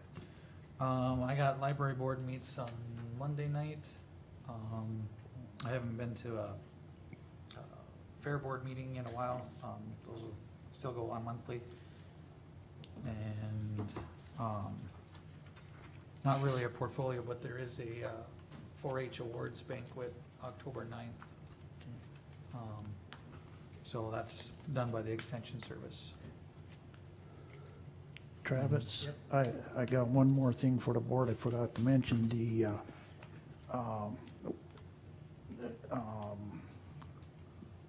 regional social service here is working with the state to replace Steve's position. And Friday, I think, is their last interview. So we'll see if we got a candidate for that.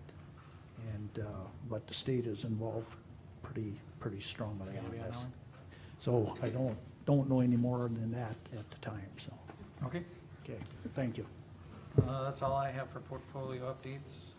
Let's move into IBV Energy Partners.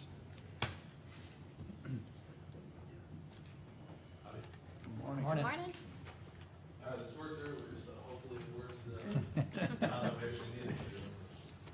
How technology can be.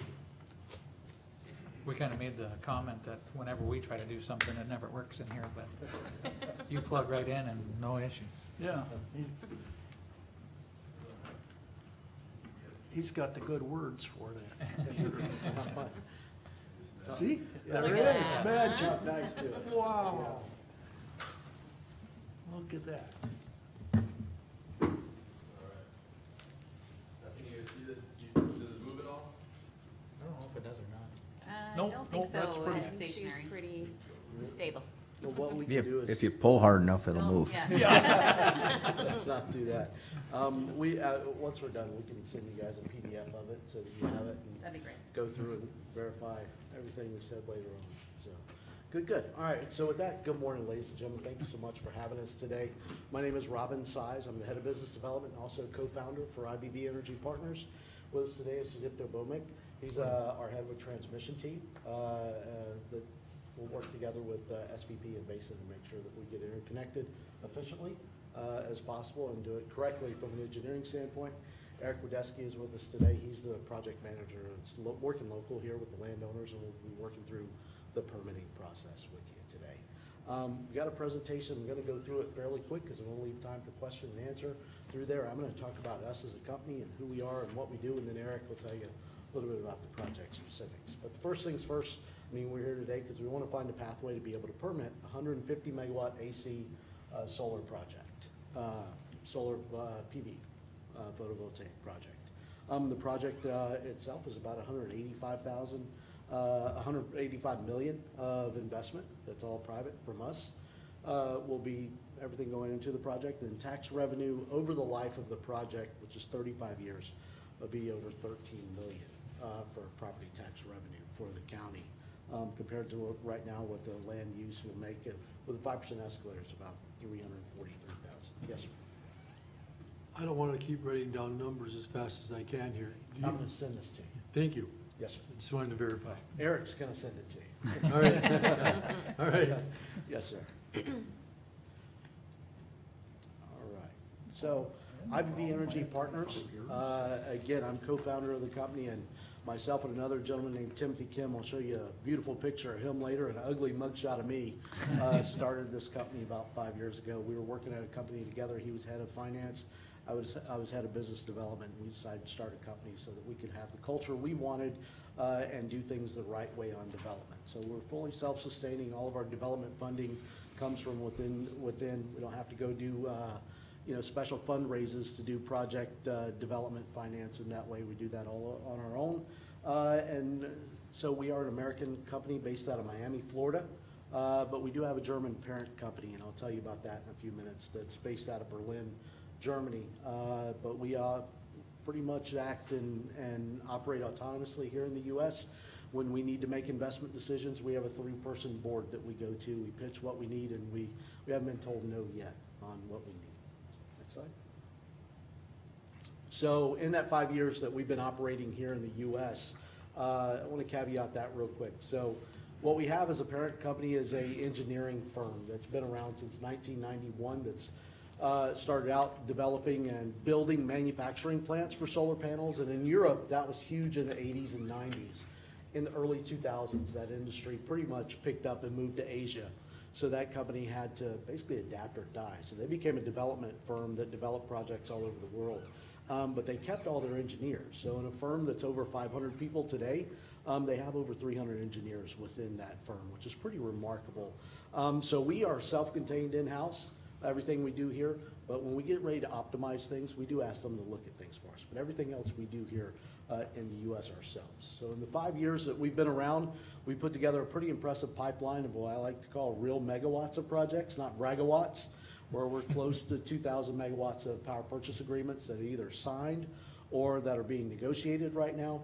And then another over 5,000 megawatts of queue positions, site control, and we're actually starting permit, kind of like in the phase we're here today to start moving forward with the projects while we're marketing them for power. Yeah, maybe one note, in addition to what we want to talk to you here about Mercer County, we have another project in Kenzie County out west that, kind of similar stage as well. This one's probably a little bit more advanced than that. So while our team here in the U.S. is just shy of 30 people, I think we got our head counts around 28 right now. We come from a lot of different areas. As I said, I started my career in the military, in the Army as a field artillery officer. Tim was in the Navy. And then we both went to renewable energy firms after that. And then we've hired really well from folks that have worked from some of the top consultants in the world, like Burns and McDonnell, et cetera, and some academic, as well to some of the biggest developers that are out there as well. We took that experience and bring it together to have folks that are self-starters, can work autonomous, can work as a team, and I think do right by the communities that they're in. So this is our management team at IBV Energy Partners. So Timothy Kim is our president, CEO, co-founder. And then there's my mugshot. I oversee everything that's business development and our engineering group. And then Manoj Reddy is our vice president, head of power markets and analytics. So for a team of just shy of 30 people, it's pretty unheard of to have an analytics team, but we believe in being efficient. We don't want to just shotgun spray projects all over the country that aren't going to work. We want to be where the markets are right, where we fit in, and where we're not going to go waste anyone's time. So we're pretty efficient in that way. And then the management team that are going to touch this project on a daily basis, so to speak, will be Eric Wadesky here, Sedipto on the transmission side, and the gentleman, Alex Gregory, is head of our engineering, procurement, and construction team. This guy is a great story where he actually started out as a laborer on a solar farm several years ago and has moved his way up the ranks from a guy just basically digging ditches to now he heads up a EPC team. So as I mentioned earlier, in-house capabilities, we can do everything ourselves, from upfront prospecting to running analytics on the transmission side of when and where to be, to everything on the back end of doing the EPC side on construction, everything in between. Like I said, we do our own financing, so our parent company pays for our development funds, but then we go raise the capital to actual build projects through banks. And I'll show you the consortium that we use here in a few minutes. So full in-house capabilities. We're not a develop and flip company where we don't have that in-house. We like to do everything ourselves. Go ahead. So the PPAs I mentioned earlier, we have some, there's 3 companies up here that it's published, it's public, it's already out there, nothing is private because it's being negotiated. So our first PPA we signed was with Louisville Gas and Electric in Kentucky, and our project's in Hardin County, it's a little over 100 megawatts. The second one we signed was with Southern Nevada Water Authority. This is in Boulder City, just outside of Vegas, the town that basically everyone lived in and stayed in while they built the Hoover Dam. We have a PPA with them for over 100 megawatts, and then 1803 Electric Cooperatives in Louisiana. We've got 2 PPAs with them that total, I think, close to 300 megawatts for those 2 projects in Louisiana. Next slide. And then we've got PPAs in negotiations right now that by the close of the year will total, in total, right around 2,000 megawatts. A lot of large names you recognize on the commercial industrial side. NRG, Steel Dynamics, Dow Chemicals. One of our PPAs is actually a sleeve to Toyota, to one of their manufacturing plants in Kentucky. TransCanada, Switch, and Caesars Palace.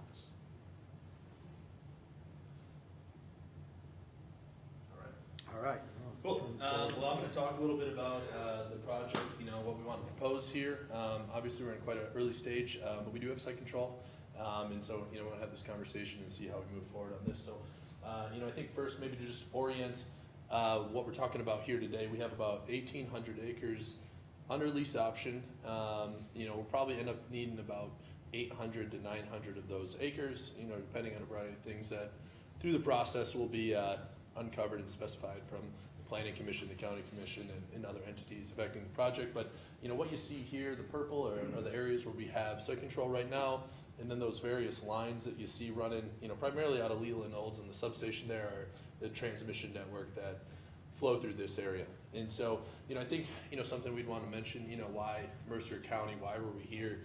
What was it, maybe 2 or 3 years ago, Basin Electric, 3 years ago, right, I guess maybe right before COVID or around that time, Basin put out an RFP for projects saying they want a project in this area. And so we answered that.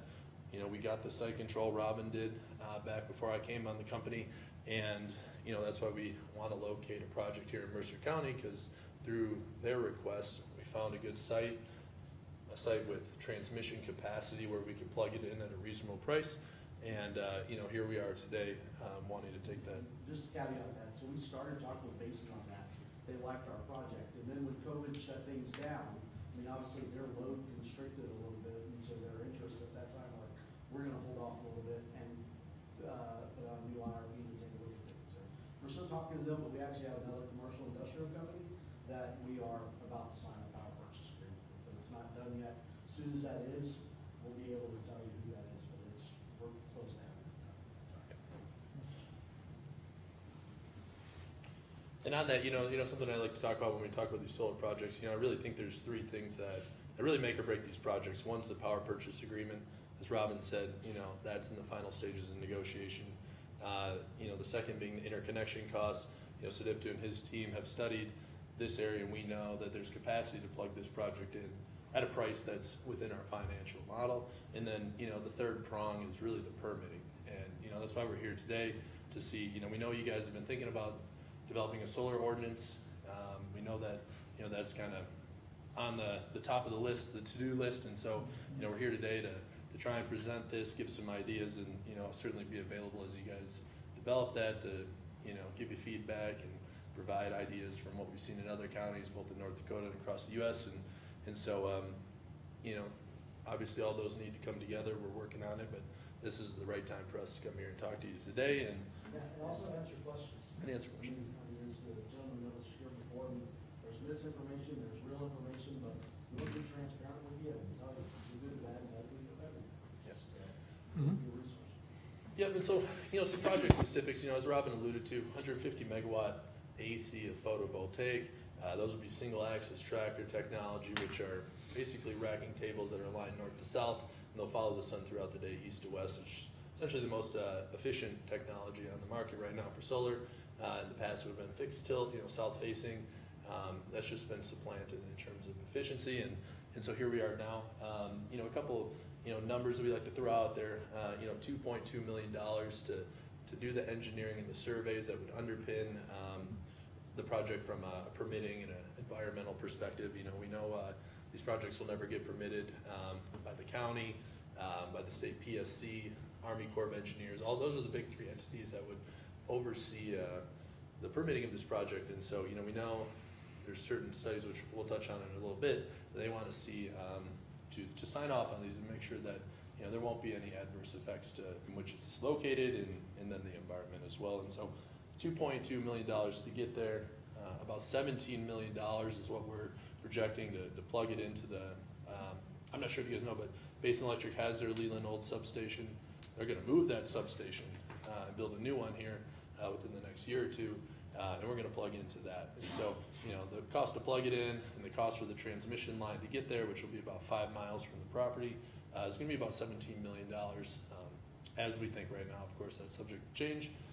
And then the solar panels and the inverters, the substation, the racking, all that's going to cost about $165 million. And so, as we alluded to in the beginning, about $185 million investment into Mercer County. On top of that, the state has a payment in lieu of taxes for solar generators. So if you're wondering, where does this $13 million figure come from? That's on your guys' your century code. I think on the first slide we listed the law number that we referenced there. And so, quite a bit of tax revenue to be gained over the 35-year period.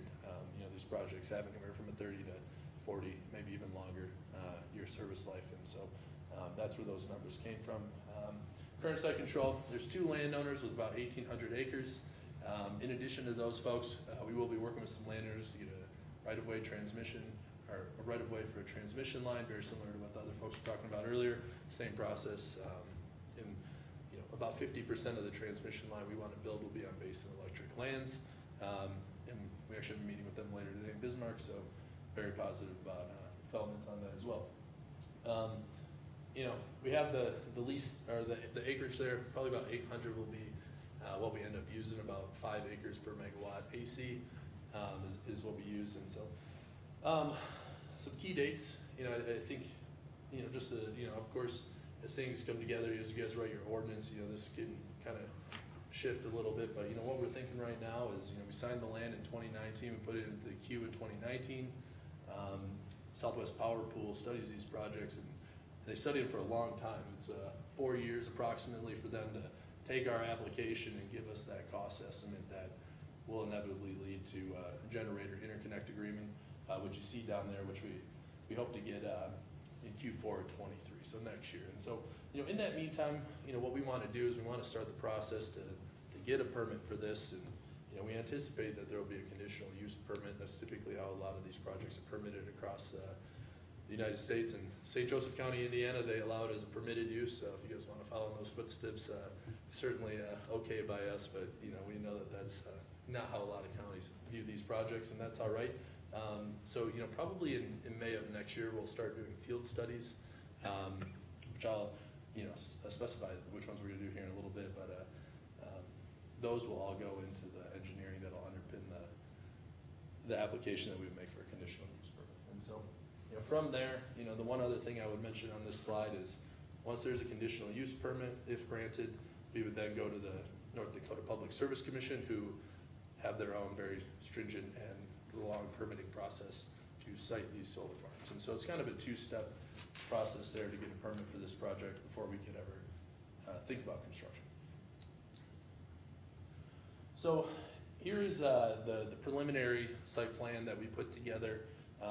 The setbacks you see here are what you guys have on the books for your agricultural district. Naturally, this is subject to change, but this is what a 150 megawatt solar farm looks like, more or less. Of course, some things are subject to change, but you see on here there's wetland features, and there's some topography that, you know, we avoid. We're not gonna impact wetlands, we're not gonna do a lot of grading because it's quite expensive. And so we look for areas that are not affected by those constraints so that it's just more cost effective to build and less permitting is involved. And we don't wanna affect environmentally sensitive areas, as, you know, one of the main ideas with renewable energy is that it's gonna be good for the environment. And so we don't wanna act contrary to that. And so, as I said, we'll send this around so you guys can look at it more closely. But, you know, a few project benefits that we'd like to touch on right now. You know, the large investment into the county is one. The tax revenue, so if you look at the property tax right now, and you adjust it by 5% every year for 35 years, you know, what we're looking at is about a 3,500% increase if there were to be a solar farm as opposed to the current land uses, which, you know, we would say is quite substantial. You know, approximately 30% of the land for the project site will actually be under a panel, and so there's actually quite a lot of land available for other pursuits. And what we'd like to push forward here, and really on all of our projects now, is agrivoltaics, and that's gonna be the co-location of the solar panels with sheep, chickens perhaps, or pollinator vegetation that will allow for a mixed use and a traditional use of the land, while also providing the energy generation that we make money on, obviously. And so that'll be a key feature of our project going forward, and something we'll want to work with you on. You know, something we've learned actually up in North Dakota is people are raising sheep that are trained to eat weeds specifically. And so, you know, obviously with the weed board, you know, we've gathered that weed control is a major component for developments here in North Dakota and a major concern of landowners. And so, you know, we want to go through those channels and use existing techniques to mitigate weed spread and noxious weeds, as, you know, we're coming in and we want to be stewards of the land, and we know that's a big deal. And so, you know, that's something we wanted to touch on right now, and certainly happy to learn more and delve into that quite a bit more as we get to know each other and go through this process. And so during the operation of the solar farm, you know, typically when you're farming for year after year, you're exhausting the land to some degree, and you gotta use fertilizers and other chemicals to revitalize the land. And we see solar as a good opportunity to rest the land, and after the project is decommissioned, it's actually gonna be quite robust for growing in the future, which, you know, whoever owns the land at that time, whether it's the current landowner or if they sell it, we think they'll be quite happy about that. So a few more benefits that we touch on right now. You know, during the construction phase, it is expected to create about 250 to 300 temporary jobs across a variety of skill levels and payment scales. So there will be quite an influx of local labor or need for local labor. And the construction for these projects is going to be about 12 to 18 months. If I can hit Yes. that, sounds like that's a wide variance of the 12 to 18, but you know what winters are like here, whether you can construct during winters or that 12 or 18, kind of depends on when we can start construction, and that's gonna be kind of driven by SPP and when we get our interconnect agreement done. So I want you to think, well, man, that's a wide band of a 6-month variance there on how long it takes to construct it. We're much more precise than that, but that really depends on timing and seasonality of when we can start. That seems very common for North Dakota. Plus or minus 6 months. Yeah, I'm from Michigan, so I know about the long winters. But as a guy that just stood up here and told you how good our engineers are, that's unacceptable. You know, but after the project is constructed, we anticipate approximately 5 to 10 permanent jobs, probably a little bit closer to that 5, but they'll be operating on round-the-clock 3 shifts to ensure that this project is going to be generating solar or generating electricity at the rates that we promise in our power purchase agreement. A big part of those is that we guarantee to provide a certain amount of power over time, and so it's very important that we you know, have people there to maintain the site. And so there will be a few permanent jobs created from this facility, and we do expect to have an operations and maintenance budget of $1 million a year. And you know, beyond that, there's not going to be any hazardous materials used in this, or would be used in this facility. And the Square Butte Project Solar Site will actually, you know, in our opinion, bolster and diversify the rich and long heritage of the county here as an energy producer. You know, we know you guys already have some renewables in the form of hydro, if I'm not mistaken.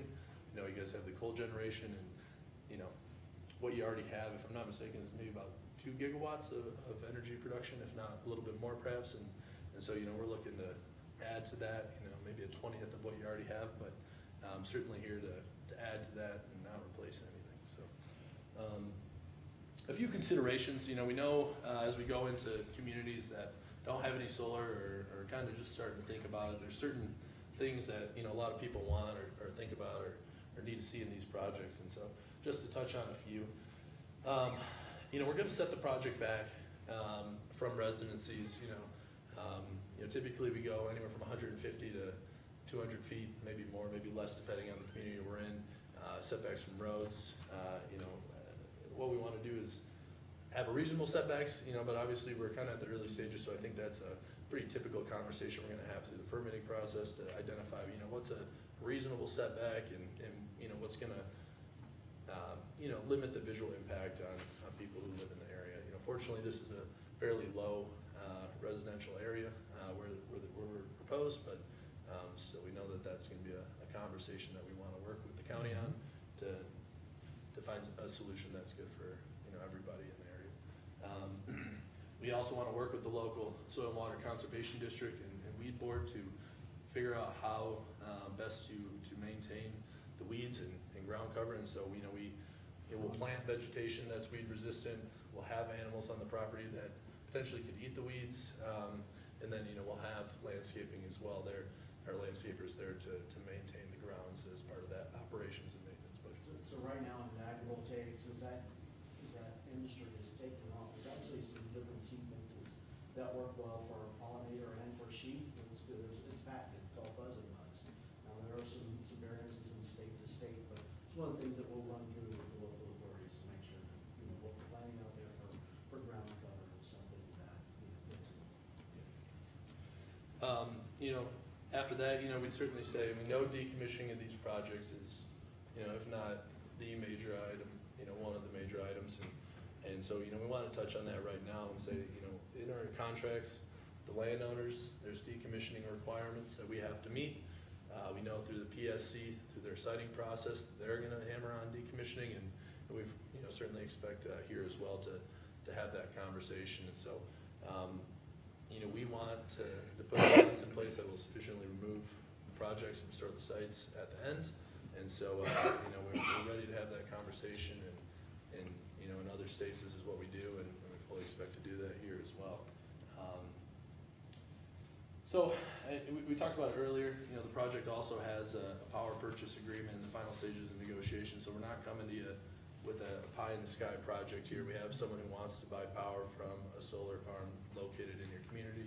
We've already modeled the project to understand, okay, the sun shines this much, and shines at such an irradiance level that it will generate this much power over a year. We know how much these projects will degrade every year, and so, you know, we can confidently tell these entities that want to buy power and renewable energy credits, you know, what they can expect to get from us, and it's obviously attractive enough to where we're in late stage negotiations on that, which, you know, could probably say would be done before we would ever apply for the project. And we know that's, you know, something that, you know, I guess if I were on the other side of the table, I'd want to see that. And so, you know, we're confident to be able to bring that to you as part of this project. In addition to that, you know, there already is an emerging market in the U.S. for the recycling of solar panels and solar components. You know, a lot of what it's going to be is steel, silicone, copper, and so there's already an emerging industry that's going to handle that. You know, what it's going to look like in 30 years, you know, I think it's fair to say it will be quite a bit more robust. I don't have a good, you know, number for you today to talk about that, but that's certainly something as we go through this process we'll clarify more and provide additional detail on, so that you guys can feel confident that, you know, yes, there's the bond and the project's going to be recycled in a way that's environmentally sound and practical as well. And you know, aside from that, you know, we certainly would welcome the opportunity to collaborate with the county on any ordinance that it might develop for solar. I know Mr. Wes Klein of the Planning Commission was working on this a while ago.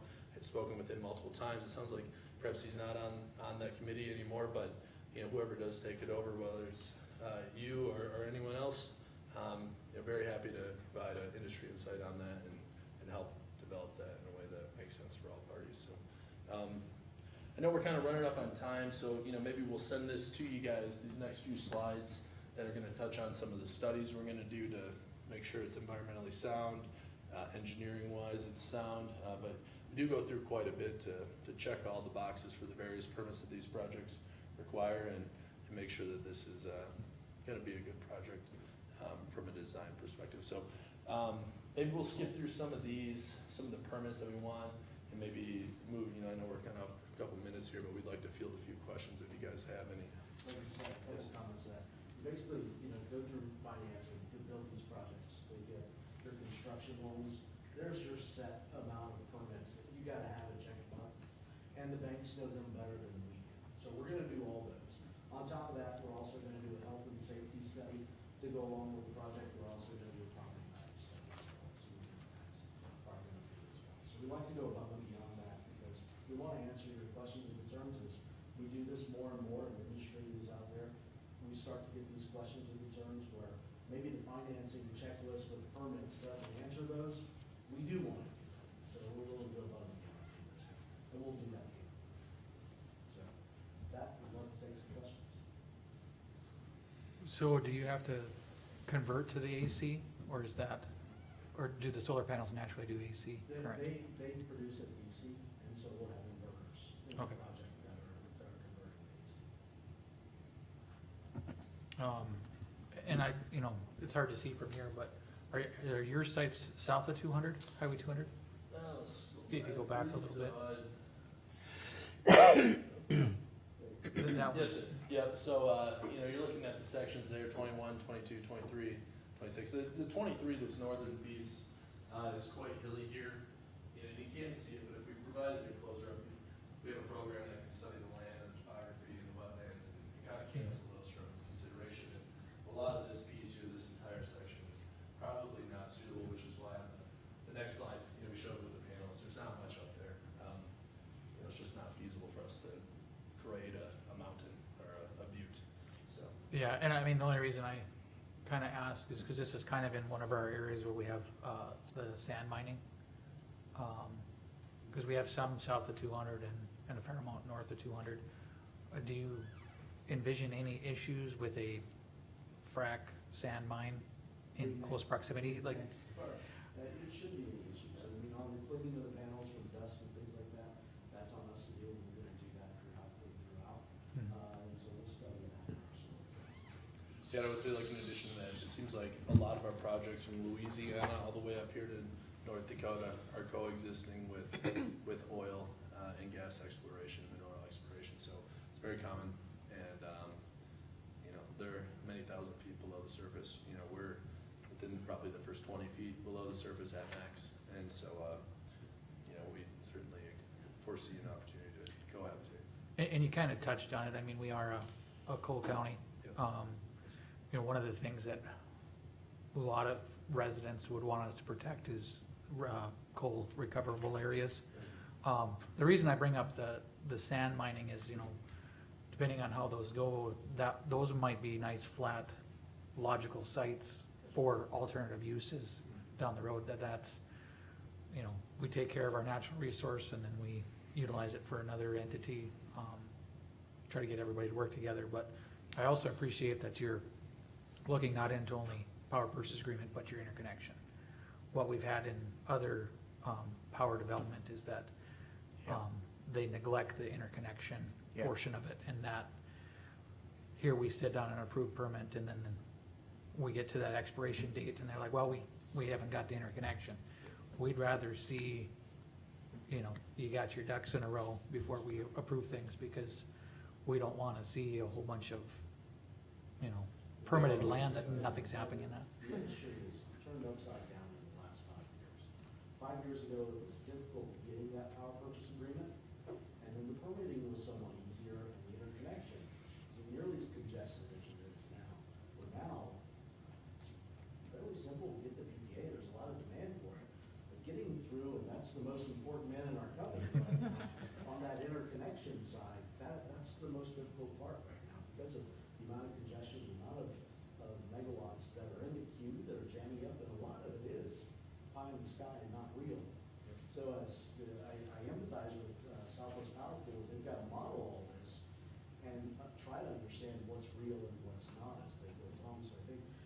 we've got some tariffs and some changes that are trying to make that more realistic now to basically a higher barrier to entry to get into these two, so that it's real projects that they can model and are actually gonna happen and actually get back on a timeline that works. Yeah, and if I could maybe just add a little additional color to that, you know, for us to engineer this site, you know, we're looking at over $2 million, you know, and for us to do that, you know, we need to know that someone's gonna buy the power, and we need to know that the cost is gonna be reasonable. And so we structured that field work around, you know, key development milestones, which is, or key interconnection milestones. You know, they do their feasibility, their system impact, their facility study, and we really wanna know, you know, what is that cost estimate produced by the feasibility study before we're gonna go ahead and spend that, you know, $2+ million, which is a sizable investment. And so, you know, I can say with confidence, you know, we're not gonna come to you with something that's half-baked or unknown, you know, it's just too expensive to do that. I think Robin would probably fire me if we go ahead and spend $2 million and then we get some crazy estimate that's just prohibitive. And so, yeah, we try and be conscious. Have you had any discussions outside of Southwest Power Pool, MISOs or anybody like that, or? Well, for other projects, but here. Okay, yeah, I mean, Mercer County is pretty much the It's SPP. right, Yeah. but we're also talking about Basin there in our consultation, that, you know, it's Basin Electric's local lines that we're also in consultation with them through SPP. So I'm meeting with them later this afternoon as well. But here it's SPP. In other areas, we do have a considerable portfolio with MISO and also PJM as well. Okay. In fact, the routing for the transmission line that we're interconnecting to is with the help of BEPC. So Basin Electric is actually helping us, you know, route it so that we don't face any issues.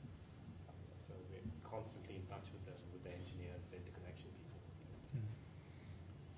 Just, Since Tyler's in the room, is Coyote, is that SPP or is that MISO's? MISO, okay. MISO. Majority, I mean, there's 4 owners, most of it is not myself. Okay.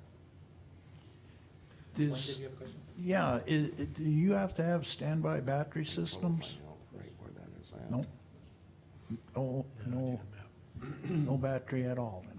But with this, it's, you produce it, it goes in the grid, you use it. Okay, okay. We can get Then- service from the local utilities for any of the local needs for the substation in terms of running any of the panels, Okay. and that's what we typically do. The other question that came, is, to clean your panels, you know, they'll get sand or this and that. Is it a fairly organic type of material? Because conservation and wants to know where these runoffs are going to and, where is it, getting down into our water system, and so, any ideas there? Yeah, so we'll use water to clean the panels. There is a waterless solution as well, where it's a brush network that you basically clips on and can go across and do it without water, particularly like where we are here, is you would use water. But from the panels, there's no leakage, there's no chemicals that are coming off of it, and we'd be happy to work, and it's what we're doing with other places. Where we'd like to work with the schools, and things like that, whether it's the FFA department or science department, test the water and do things like that, proof of concept as well. So we'll look at anything like that. Okay. Thank you much. Yes, sir. Have your panels been tested in our harsh winter conditions, and have you noticed anything that could affect, like make the prices go up or do any adjustment for you guys? So for us, when we sign that power purchase agreement, it's a set price, right? Okay. So it doesn't matter on, you know, what's gonna happen with seasonality or anything else, or any issues with the panels like that. And we do have warranties on our panels that are warranted for the life of the panel, so if there's something wrong like that, it's replaced. We also have to carry a lot of insurance, because if we're borrowing $185 million, it's gotta be insured as well. So they're warranted, we have insurance for those things, but we're only paid based off of our production. So we are very incentivized to make sure if something's not producing the way we modeled, or if something's broken, we fix it right away. So those are in place. But the panels that we use, that we will construct here, and it's 2024, 2025, they'll all be tested. Okay. Yeah, we have an abundant amount of sun in June, not so much in December, so, not that you guys would have outages, but replacement in December would be Yeah, right. You know, that's good part on the of- sunlight, but not necessarily. And that's part of the process we go through with, for the power purchase agreements that we're negotiating with. We provide them at 8,760. So it's 8,760 hours in the year, our model of how much energy we're producing every hour for the year based on 25 years worth of data. So that's what we model with when we produce this.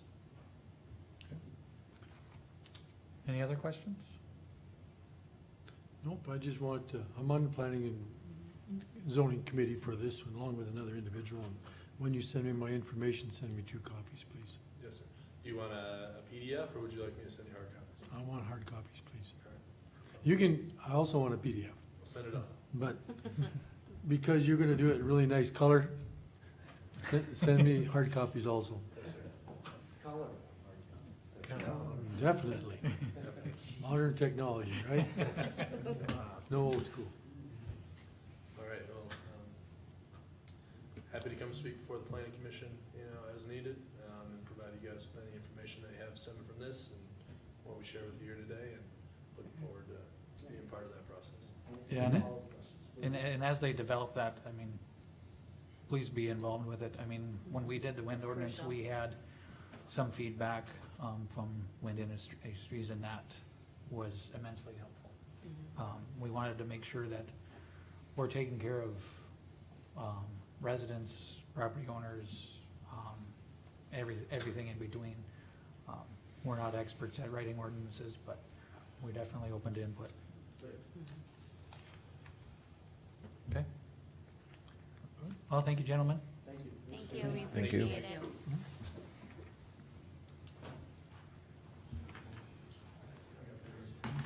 Sometime before the final day, here's the bathroom. Yep. This. That'll be fine. It's actually a mile south on 31. It worked. Also, what? It's a mile south on 31, the way I can pull it up on a map. That's what I was trying to figure out, whereabouts it is. They're off the basin. That would be on the east side of 31 then. East Yeah, I and had west. heard that they had rented land down here and stuff, and I figured they're gonna tie in. Do we wanna touch on that combination of county officers, or offices? Sections 21, 22, 23, and 26.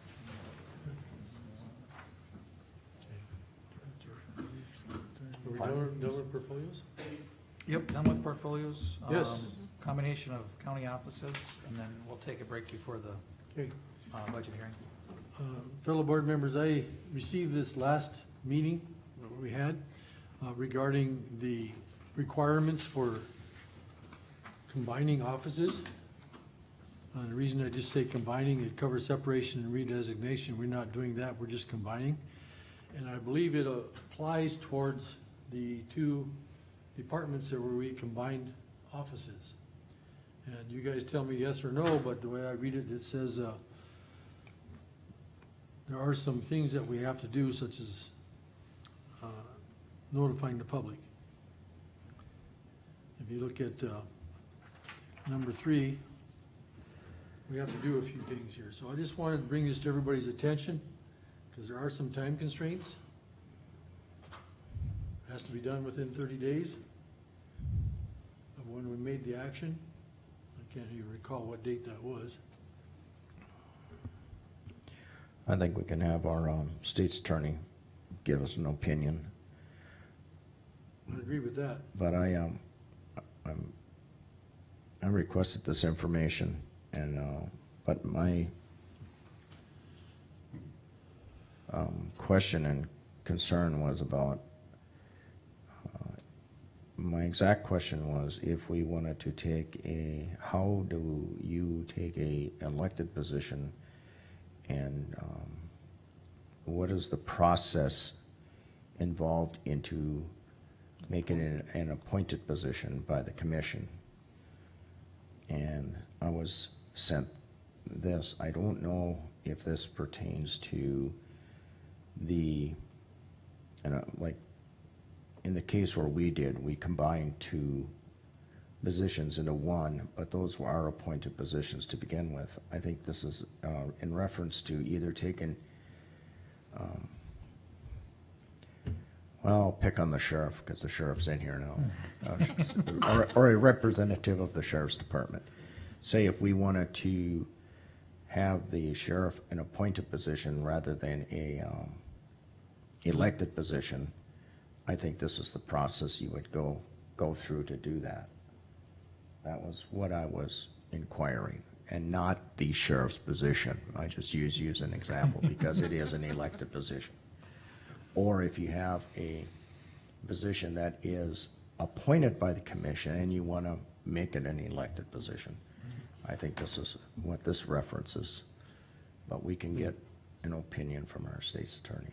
I agree. Let's send this to the state's attorney and see if this is applicable to the two departments we made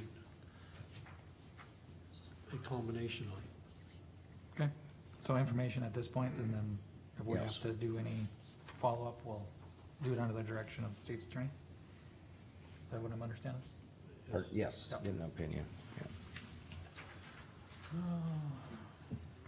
So, yeah, I think all we have is the final budget hearing, so let's, recess till 11:30 and we'll convene for the budget hearing.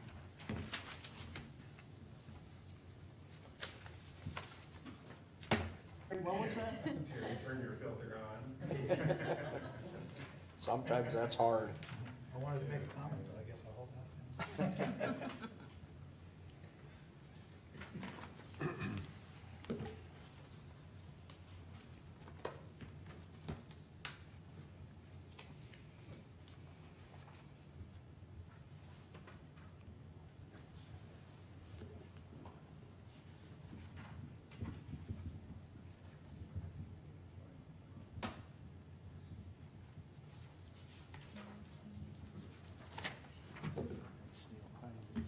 I didn't mean to scare everybody to not talk.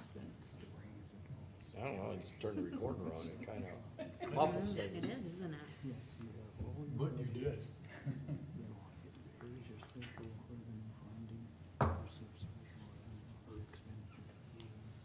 Anything that needs to change, you change it, it's too many, you throw this one, we copy a new one. Where'd you get that from? That's in your computer. But I'd like to let everyone know that today is a national holiday. Make one today, but My loving bride is, this, birthday is today. really, I mean, it's all right to get T-sheets, we gotta go through that. Happy birthday. This is easier than having to go.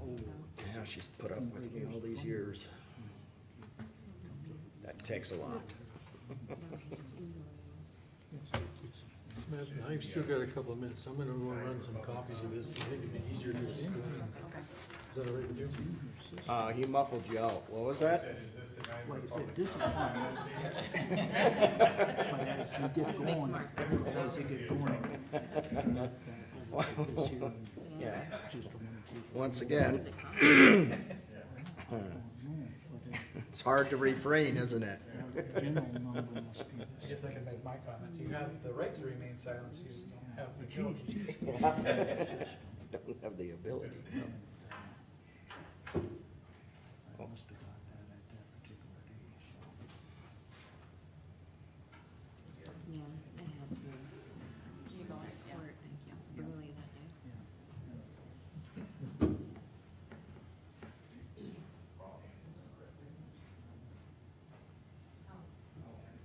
Just this, oh, yeah. No, they got capital something fund in here, it's the same as, Petitions. it's the same as the scared fund. It's Just the sign same in, number. just sign in. And, oh, that's where it came from, Right? yeah. Yeah. And, but this wouldn't have the prairie dog funding in it. Oh, that's not on there? No, that wouldn't be in here, because this was prior. Oh, that's right, yeah, because you found out after that from Linda. Yep, yep, so, something to think of down the road when, Mm-hmm. because I know we use that considerably, you know, all the record sheets through it. Right, and that's just marking down student. Phone calls, no messages. That's amazing. I almost have everybody trained. Yeah. I've had a couple today. For her and for everybody. Right. Well, it's usually one of my daughters, Well, and Marvin had a big question. well, family, not a family. Social service, social. I've told them a couple, a couple times. I got a meeting this morning, so. It's a total amount. I think I know why it's throwing you off too, which I should have left it in there. Yeah, Is that just I took might be out the extra. requested amount for that 15,000 As far as the youth bureau. for the, Sheriff? Yeah. Well, Okay. So that's not included Then it turned out in it that was total. Candy, See, that would have, landfill, no. and youth. Those two were still separate. I'm gonna get my pages mixed up. That's fine. I'll get there. No, that's okay, I'm gonna tell you the page. It should be, well, it's Candy and one of the 911 ones, right? Oh, there we go, there we go. Because That's, youth bureau went over with. Page yeah, 7. they went over Okay. to there. Yeah, that's right. That's right. It's going the wrong way. It's one page off, yep. Yeah. Okay. Okay.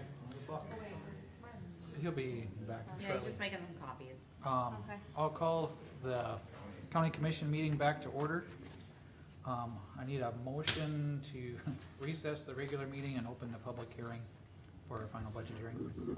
So moved, Mr. Chairman. Motion by Wayne, is there a second? I'll second. Second by Liza.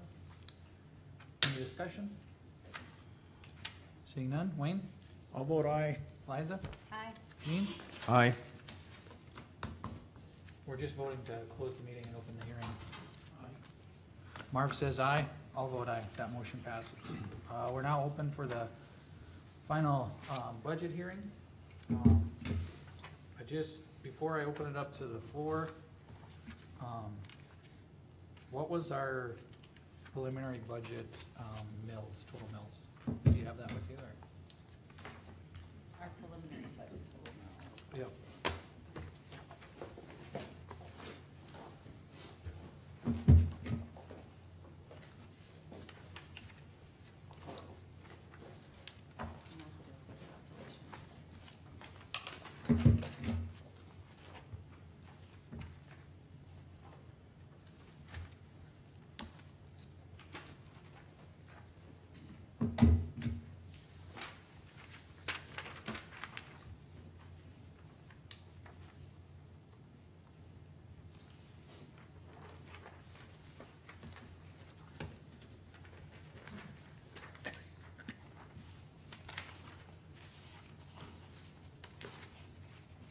Do you want them separated for each fund or just? Just a total.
Can we have other discussion while she's doing that? Yeah, we can. I thought she'd have that. I I'm sorry. didn't, I've been updating the original, so, yeah, I'm just gonna go through our actual approved preliminary budget. Okay. For one, I was just, and I know it's a minor, but, in the budget on the governing board, I meant to bring this up before and I've been forgetting, which is basically the commissioner's salaries. I would propose that we keep it the same as last year's. In other words, no pay increase. Okay. While we're getting that together, anybody from the public like to address the commission? Any subject relating to the budget? Budget. Or whatever.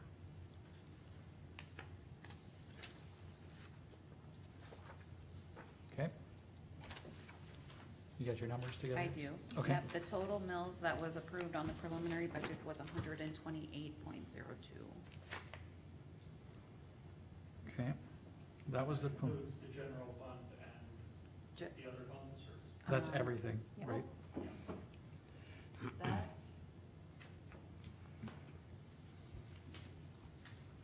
Yep, includes the general fund, the aid to secondary roads, county roads, and all of our other levy. Okay, so our preliminary was 128.02 mils. Our 2022 budget, our final budget was 109.66, and we're on our probably what, fifth or sixth iteration of rebudgeting? Yep. And that is at 116.67. So based on prelim to where we're sitting now, we've dropped 11 and a half mils roughly. From 128 to 116? Yep. Yeah, approximately. Approximately, yep. Okay. So I'll ask again, anybody from the public wish to address the commission on our budget?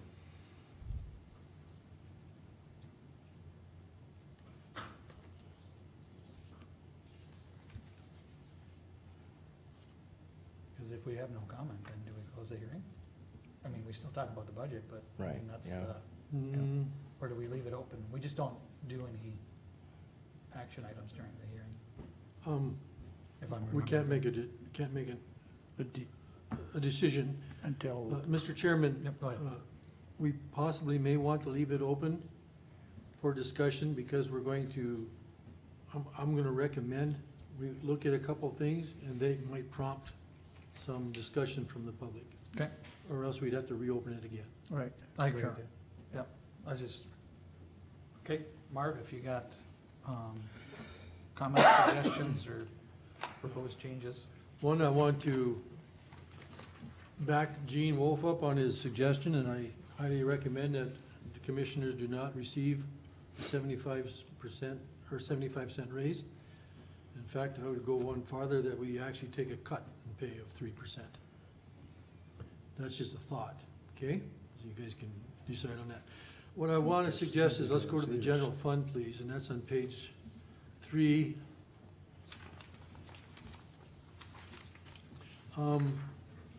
Only difference that I see there that I would like you guys to suggest is that, or that I want to suggest, our reserve is at 15%. This is what was presented to us yesterday, or this morning, email. We voted to have 30% in there. And again, the general fund has to cover all shortages. And we talked about boiler replacement at our last meeting. If we change that to 20%, our mill levy would change from 53.31 to 59.36. 20% would raise that value to 1,274,882. So that's up to you guys to decide that. That's my thoughts. That's the only thing I had on the general fund. Before you move on to the next thing, just for clarification, our final budget is due when? October 10th. October 10th. And then also, can I just piggyback off of Marv's comment that when we approved our preliminary budget, it was at 15% reserve. That was the preliminary number? Yep. Okay.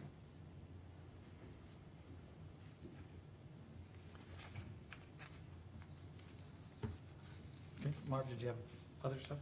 Well, let's put that to a vote, and let's just get that question answered, if it's all right, Mr. Chairman. Can we do that during our special meeting, or, No, we cannot. Yeah, we can do it after the hearing, but. right? Okay, Yeah, after the hearing, right. okay. The next one I have, just make sure I didn't have a note here that I didn't read. I'm gonna go to the county road.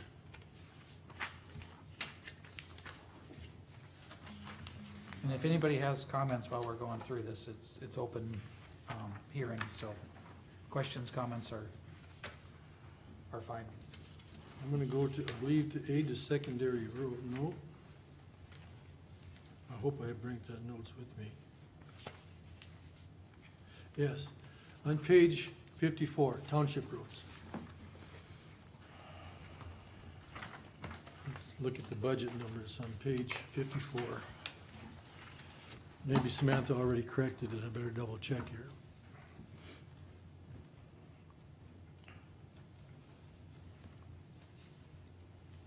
Okay, this sheet that was given to us today doesn't have her worksheet on it. I was looking at her worksheet that you emailed, it was on the side, you had a worksheet note on the side. I don't think that, all I was gonna show you guys, and I'll just explain it to you. Our carryover for 2021 was $2,051,978. Our revenue for 2023 was $2,078,891. That's where we get, then we had a transfer out of 4.1 million and leaving a balance of 30,869. All it is everything's correct. The worksheet notes that you had on the bottom of your sheet that you emailed us were different than that. So it's just showing that what that transfer out includes is the revenue which is generated from the House Bill 1505 and the Prairie Dog. Okay, Just to kind of explain what is being transferred out of all that. right, the House Bill 1505 is already included on the amount from 2022 that's being carried over to 2023. So it's already included, plus you have to include the rest of the money besides that House Bill 1505 for 2022. That's why I'm saying that the carryover is a $2,051,978.44. We received the revenue, which she has on top. Then we get a total and we subtract $4,100,000 and it leaves a balance of 3869. So it's just, that's all I had on that. So we can vote later on to discuss the reserve for the general fund. Okay. Next one I have is county. Can I move on? Yep. Okay. This one here, I gave you guys a sheet of paper just now. And I'll take the same one. And all this is a presentation. Is a different way of presenting the information.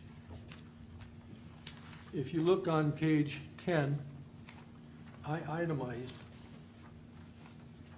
the state revenue that we're going to receive.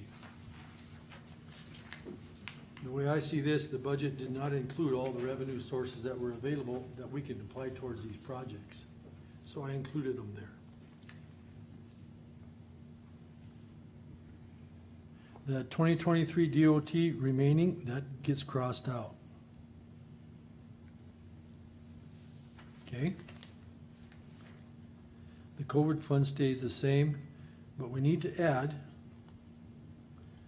DOT funding for 2023 of $1,494,162. And that's per that sheet that you signed today, Travis, that they gave us saying that we were going to have that money available. So our revenue needs to increase by $1,494,162 minus the $607,995. But that revenue is not in our account. It's not here. It's at. Either is our tax money. It's not here either, but it's committed.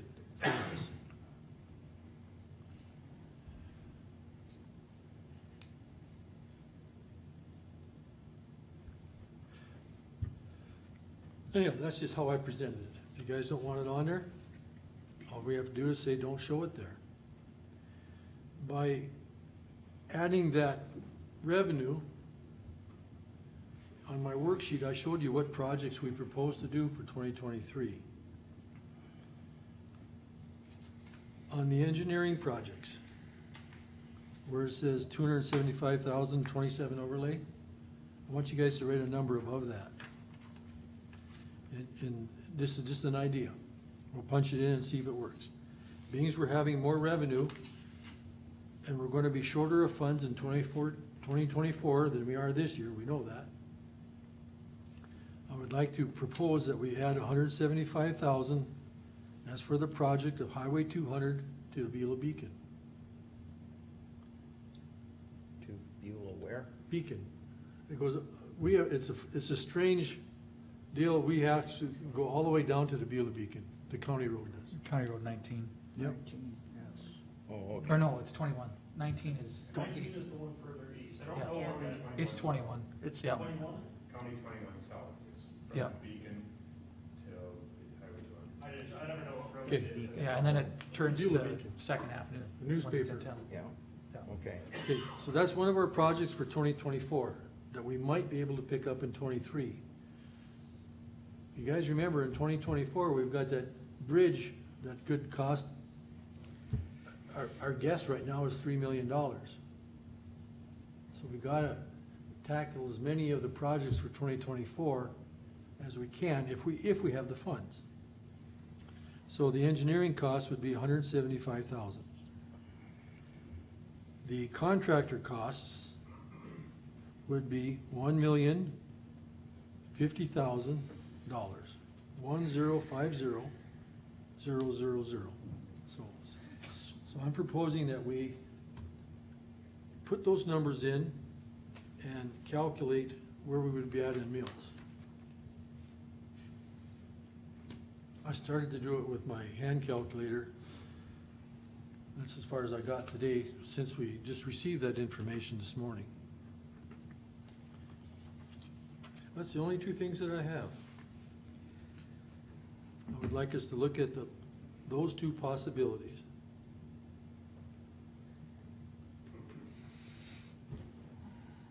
Okay. Gene, anything? No, not right now. Liza? I just concur with the statement that Jean had made, that I don't think that we as commissioners should be getting the 75-cent raise. Okay. Which we can take care of outside the hearing part. Wayne, anything? Well, I don't know how to say this, but kind of from old school, you know, the DOT funds, we always left that up to the DOT. We never, ever put that in our budget. And there's a reasoning somewhat in the past. Sometimes they had those funds, yeah, they banked them, but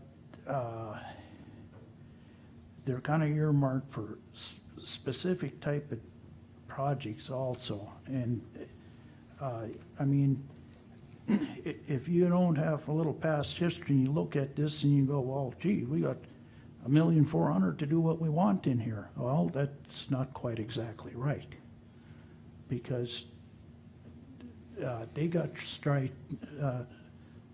criterias that are used for that particular funding, and it's not kind of like an open checkbook. So I just want to make some awareness of that. It's good to trace that, and like, you know, I can see why Marv probably wants that in there so that you know that these funds are there, but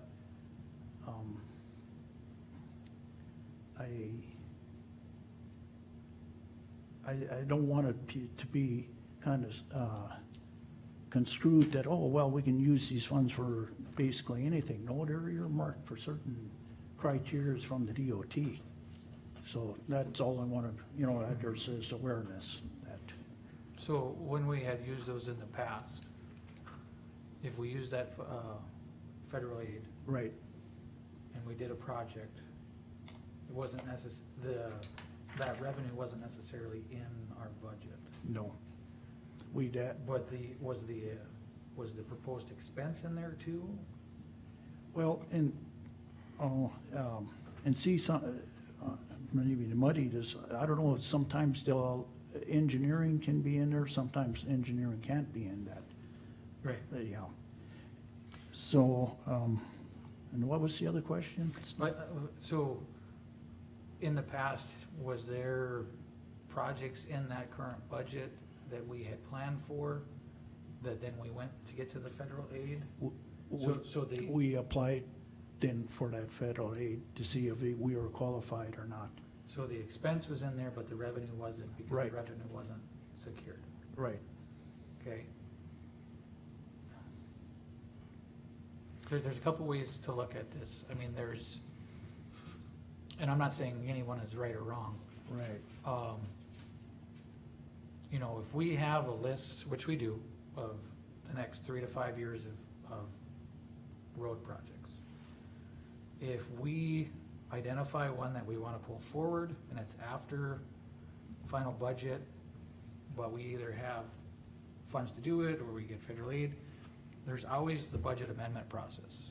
I know it gets confusing and it can be kinda messy, but it is a possibility. I think and Marv can correct me if I'm misinterpreting, Marv wants to have it shown in there on both the revenue and the expense side. You know, before the budget's approved. As far as which way to do it, I guess I'm open to either direction. The only caveat I have is that if we show it as a revenue, and then we don't do a project that would take that revenue, we'd have to do a budget amendment, because we never received those funds and it's not in our account. So I'm fine either direction. I'm just saying, if we show it as a revenue now and we don't do a project in 2023, we'll have to take that revenue out of our budget, because it won't be in any of our funds. We will receive it. Are you tracking with me, Mark? Yep, absolutely. So, like I said, I'm fine doing it either direction. Just if we don't do the project, we have to pull the revenue out. If we don't include the revenue and we do the project, then we have to include the revenue at a different time. You'll end up amending your budget and the end of the Either year. way. Either way, yeah. It's coming on either end. It's coming on either end. And the only way it doesn't is if you include both of them and you happen to do it and you get it. So then there's no changes on the front or back end. So, And you made a very valid point, and it's very well taken, I appreciate that, it's a good point. Another part of that same argument is, if we just list the projects and don't list the revenue, we won't have enough mills to do the jobs. So we're overstating our expenses compared to the revenue that we may or may not receive. So that's just part of the equation also. yeah, and like I said, I'm fine with Yeah. either way. I just, it has to be that thought process that if it does happen, no problems. If it doesn't, then on one end or the other, we're having to make some corrections, which is fine. I like what you just said, that we'd have to make those changes to the revenue. We'd also have to make the changes to the expenses, because we're not doing that project. True. But everything would balance and marry out then, but so it'd be okay. In answer to, a little bit to what Wayne was saying, it's very true, we don't have those funds. But we also put in a lot of money from Prairie Dog that we don't have either, that's been committed to us, but we don't have it. So the monies that we get from DOT at this point are more likely to occur possibly than the Prairie Dog, because they're available for us. And we have the paper saying that they're available for us from the DOT. And to add on to that comment, so Prairie Dog money, let's say we get a payment in December. Well, that happens in fiscal '22, but we plan to expend it in '23. But you carry that over in a different transfer. So, I mean, I'd like to say budgets are ironclad, but they are the most dynamic thing we deal with, because it's all depends on the date when stuff is received and when stuff is paid. And when payments come in from the final contractor, you know, correct. that can throw things off too. You can have a final payment in January on last year's contract, even. And then that reflects, yeah. Okay. If there's no more comment from the public, we could. Okay, I'm gonna ask one more time, any comment from the public? If not, we'll close the hearing and then we'll reconvene the regular meeting and we can make changes to the budget. But it would be without public comment at that point. We need to make a motion though. Right. Mr. Chairman, I move that we close our public hearing and move back to our regular meeting. Okay, motion by Marv to close the public hearing and reconvene the regular meeting. Is there a second? I'll second. Second by Gene. Any discussion? Seeing none, Marv? Aye. Gene? Aye. Wayne? I'll vote aye. Liza? Aye. I'll vote aye. That closes our public hearing. Our regular scheduled meeting is back in session. So, Mr. Chairman, in the interest of expediting this process and opening things for discussion, I move that we change the general fund reserve fund from 15% to 20%. Okay, there's a motion by Marv to increase the general fund reserve from 15% to 20%. Is there a second to that motion?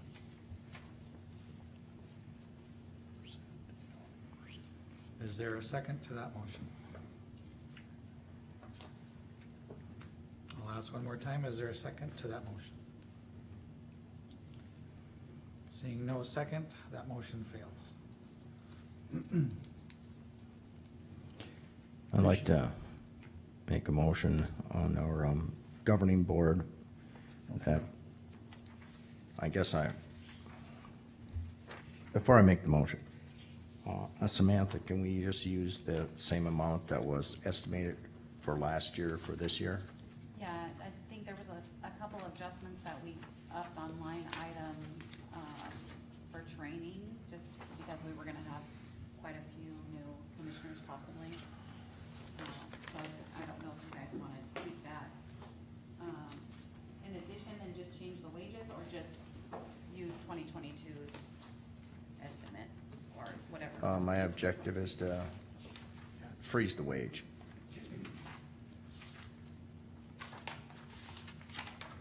So that would only, if that was your motion, that would only affect the wages. wage. It Right, wouldn't- the wages. But, But I need to know how to word the motion. right, I guess if you're looking for wording of the motion, it would be, the Board of Commissioners would not take the pay A pay raise. raise, okay, we could, if I can word it that way, then, That'll work. We'll not take a pay raise. Not take a pay raise. okay. I make a motion that the commission does not take a pay raise for for 2023. Okay, motion by Jean that the board does not take the proposed pay raise for 2023. Is there a second? Second. Second by Marv. Any discussion? Any discussion? Seeing none. Jean? Aye. Marv? Aye. Liza? Aye. Wayne? I'll vote aye.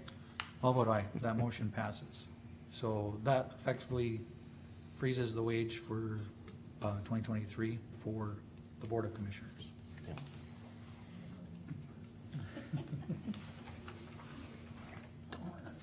So we're back on the county road. So how does the board feel they want to present? Well, Alder, I'm not opposed to entering that 1.4 million of the state as revenue, or changing to reflect the 1.494. I don't have a problem with that, but I don't want to do anything with, is it County 21? Correct. Correct. Okay, but not to do anything with County 21. That's a proposed 24 project. We just do that in 24. And for the lack of fancy words, is we worry about the funding next year. Instead, well, let's not do projects plenty of projects. 2 years out with this year's projected monies. That's just my comment. But I also would like to, if you're able to punch these numbers in real quick to see what difference that makes on our It's huge. mills, county road mill. Because it's $1 million. It's huge. Because as far as revenue, that changes the revenue by, my best guess, by about 880,000. I don't know how to say it. Old school, we know that funding is not our. I don't know if you're able to do it real Did we quick. include the 1.494? Is that what you're saying, that's revenue? Right. But is that, what, is that offset by the 607? Yes. So it's not a total increase of 1.4, it's an increase of about 880. $886,227. Yeah. I was saying, why What is the wasn't it offset, before? that 600,000-ish offset from? We had it slated for another project, wasn't it? So That- a portion of that 1.4 is already slated and accounted for, is that what it is? We had, you know, in our revenue, 607 of that 104. Okay. I don't Which is know. already in the Right. revenue. So we can't increase it by 1.4, we have to Yep, I subtract. just wanted to know why there was that. Oh, That- okay. That makes sense. Yeah, Okay, so if we increased our revenue, so I increased the revenue for the 80-20 grant since there was an update with that to the 886,184. And then if we include the federal road fund amount, which Marv stated was 886,227, correct? Mhm. Okay, and then I also adjusted, there was 2 line items he has circled for consultant fees to 485,000, and then the payment to contractors to 3.923 million. That puts us at a negative mill with a 20% reserve still on there. That 886,227 equals 16 mills, Gene. We could reduce our mills by 16 mills. okay. If we're not doing the project, I wouldn't put it in there because we're not applying for the money. Just leave it out. And leave it the way Samantha has it. Why would you include the revenue and not show the expense that could be attributed towards that? You're not gonna be applying for all that money. So if we take it You out, You won't be applying for it because you're not doing those projects. yeah. Right, Right. right. So don't put it on there. Mr. Chairman and Marvin, I think you got enough projects really going forward here. And, this 21 project is a project, but, we probably got our slate pretty full. So I think I agree with Gene just to, look at that next year and see where you're at and go from there. And like you said, Marv, just possibly leave these funds out and leave that project out then. Yeah, if we're not applying for them, we can't put it in there as revenue. you know. Okay. That's So, fine. on page 10 of the budget, the colored budget, we have the grant at 680, that's the one you're changing? Yes, that was original on our preliminary, that's what our figures were. We thought that was what we were gonna be receiving. And then with the worksheet that we received from DOT, that was just signed earlier, it says it's gonna be 886,184. Okay. So I updated that.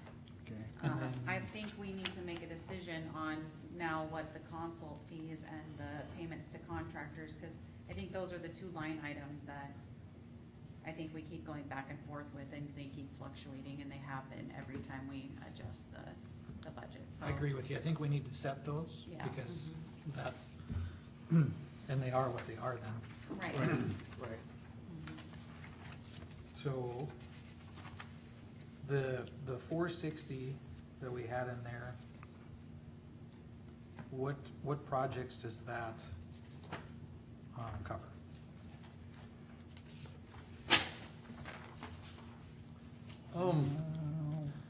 Is that If the, I ran you guys a copy of what I've given you last meeting, it would have all that stuff on there. that the county 27 overlay? Let's see if we can That- answer your Yeah, And, question. I've got a you want me Okay. to go make some copies? Wayne's got it here too. No, I would use this one. Oh, okay.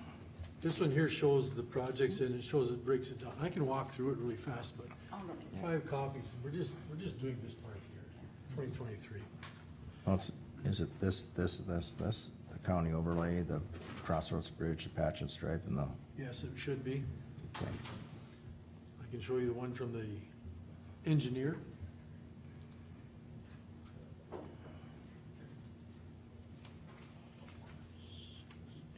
We can verify there's it. gotta be another project.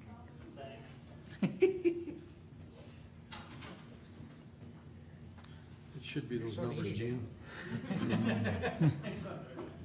But you can't keep track on your notes with all of our, That was the key to that. Yeah, 'cause we had that sheet from, It's right here. He's- looks like that. Quite a list. We're just doing this part right here, so it's right across there. Biggest list She's that getting we've it. ever had. You handed them out last time, that's in my Mhm. Materials pile of for it paper. and stuff. Contracts. But you understand what I'm saying, that if we're not gonna Yep. apply for a project. Yep. We've only got Yep. 70 contractors, so. I understand. Exactly. we can't. And then the bid comes in and things we'll do this one. Thank you, Sam. Thanks. Such a gentleman. Yeah. This is Mark's original copy.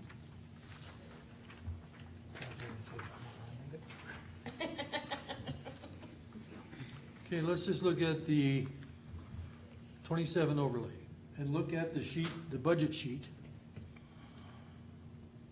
And the 27 overlay is line 14 on this drawing paper that we just got. Right. Yep.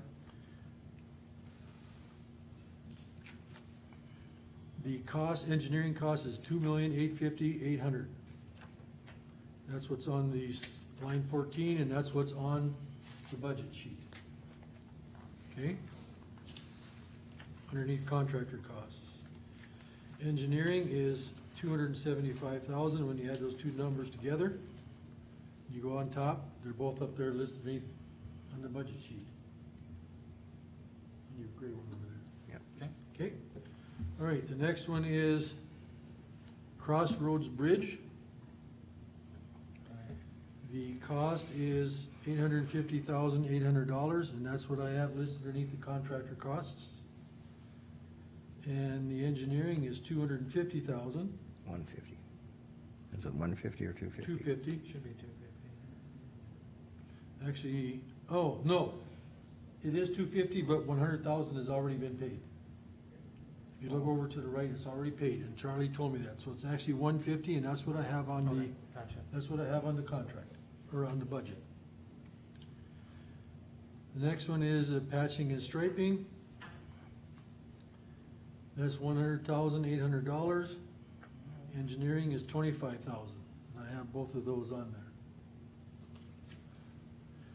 The last one is 26 west of 15, that's west of DGC going west. Yeah. 120,800. And that's what's on this sheet that we got from our engineer. And the budgeting on that, or the engineering is 35. So what I propose on my budget is what should possibly be on, what I propose in my worksheet part of the budget. Would be the consultant fee, right? Those two numbers should probably be put into our And then payments. regular and budget. contract. So the Look in there. consulting fee should go from 460 to 485? Yes. Okay. Can you make that change? And then payments to contractors should go from 3.7 million to the 3.923.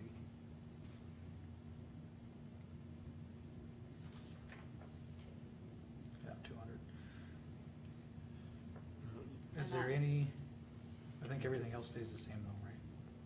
Yeah, pretty Yeah, much. with those Pretty two much. adjusted line items, and then with the adjusted amount from the 80-20 grant, that puts us at 10.8 mils, that's over our mills. Okay. Okay. And what's our reserve? Still the 20%. Okay. I haven't changed any of that. But Okay. now the revenue, what was that? The revenue, all we did was adjust the grant amount. It's eight. And we don't have To 8, the prairie dog in there, or is that in a different Yep, spot? that's all transferred from township It's roads. already in there. Okay. So. is the what- grant up from 680? Yes, to this. Eight- what was that reserve? 886. 886, 184. Okay, so, 20%. now, the board members, please. Being we've added those projects, that increased the expenditure line of what was proposed in our budget. Now we can put in DOT reimbursement on the revenue to cover that. And you can, you can take 80% of the 2850, 800.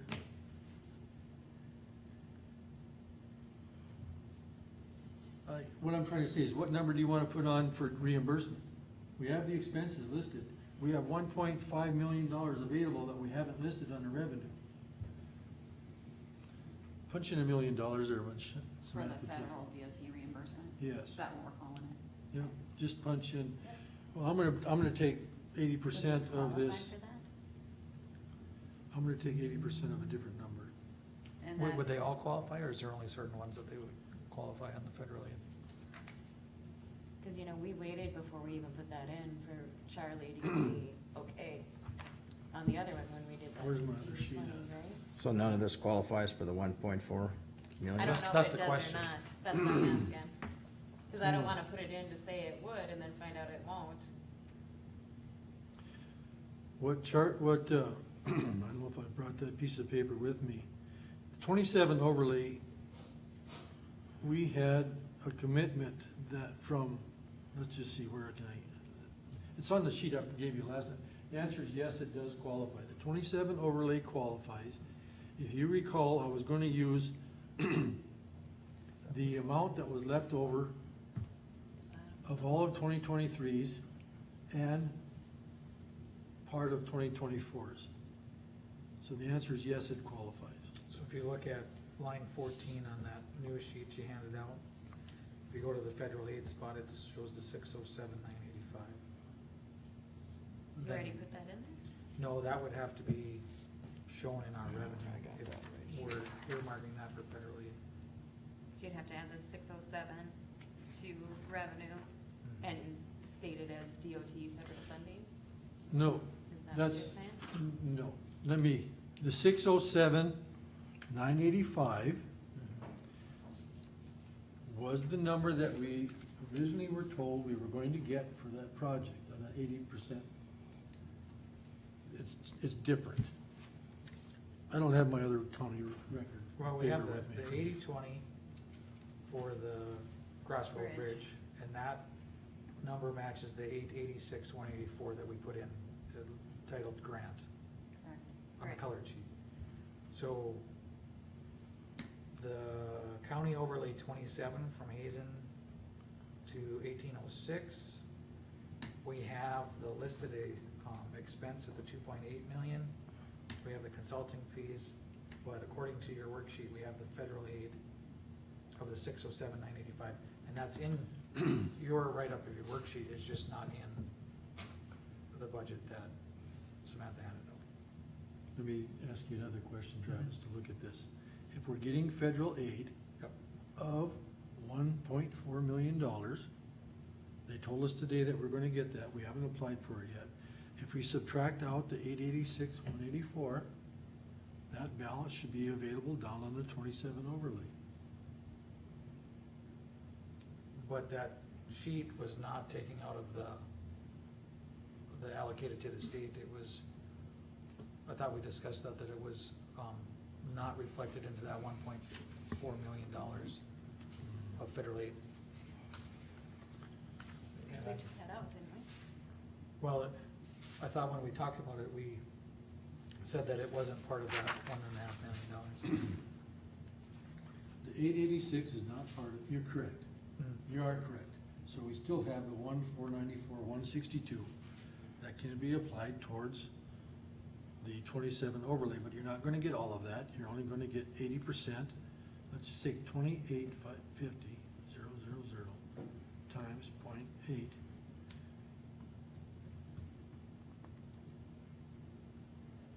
We don't have that much available. No. So that's where you can put in the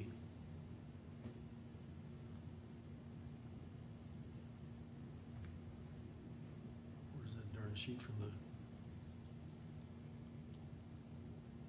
your sheet from the county, the one that we signed today? I got it, I think I got it here.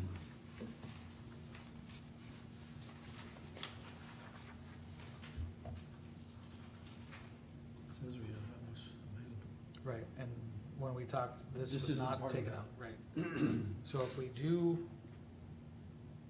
we can put some money in for federal aid, cause this is what Samantha's got entered, this is what you were calculating. And on that county 27, you had the COVID DOT funds, and then you had DOT remaining which we're not gonna get we don't have enough in the bank for 80%. But we can definitely enter a number. We have to have 51%. We have to That's have what it was. 51%. That's right. Okay. To You call that? qualify, you gotta use at least 51% on the. That's the number that we were looking for, 2850. Times 51%. $1,453,400. That's the number that he gave us on the sheet that you signed. I mean, it almost Almost uses that identical. whole. 339,983. They Pardon me? estimated. That's our That's what we twenty-three would estimate. get for this year, but then we had the monies still in there from previously. Right, banked up. They weren't used. Right. Right. So we would have to utilize every last bit in there, plus then take out like a loan or whatever like that for like the next year coming up, is that what you guys Okay. are saying? Like how he said, We'll borrow ahead. yeah, Yeah, that's what I was gotcha, saying, yeah. Well, how much of that 1.5 million are we possibly gonna get? Looks like all of it. It So does. then, if we're gonna get it all, then why can't we, We can put it up there. I was gonna ask Samantha, please, on the revenue side, DOT, it's 1,494,169. And on the expense side, you already put in those new values, right? Correct, those are adjusted, and Now, where are we I at? believe everybody agreed that we'll just leave them as they are at the moment. Hmm. We're still negative mils, negative .36 mils, so. Hey. That's we wouldn't okay. have to Yeah, that's not a problem. Levy. yeah, that's not a problem. So if we didn't get all of that money, we would still be okay. So our county road is going, well, just a second, now you can change the reserve up to 20%. I was waiting for that. The reserve is at 20% for the roads. Yeah, the reserve. You Yeah. are requesting possible 30? I think it's at 15%. That's general fund. No, That's- the Oh, general okay. is, the Yes. roads is 20. Put it at 30, or Okay. 20, or if it's at 20, put it at 30.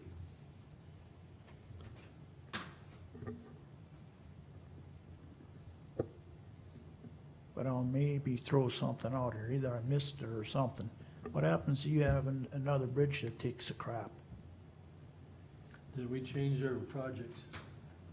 Well, But what if that If- bridge doesn't if- qualify? if- Then you have to amend, it. We don't know that Yeah. now, we'd have to amend Right. it. it depends on We're your still time. not at 1 mil, we're negative 0.9 If you change that to 30%, if you change it to 30%. no, $2 that's million. gotta go up. Tell me what your expense line is for, what's your total, Let me see if Total I can throw it over, appropriations. yeah. Let me see if that your correct. total appropriations, what's that? 6,894,638. Okay, now. Good. We, the road department, to try to make things get underneath the mills before, because we were exceeding them, we took out $30,000 underneath equipment. We took out $30,000 underneath gravel. And we took $30,000 underneath royalties. We took out $90,000. I would propose that you change equipment back to 441. That was the original department request. Where are our mills before you do that? Are you sure on those? That's, it, 30% of 6,894,638 is $2,068,391. And it still doesn't bring us up. We're still in the negative mill.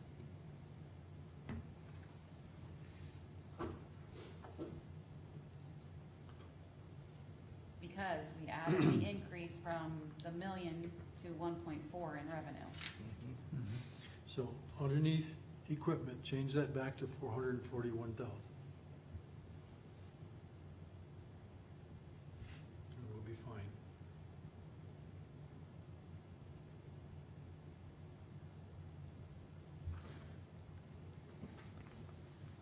Don't you think it would be better to add it under the gravel?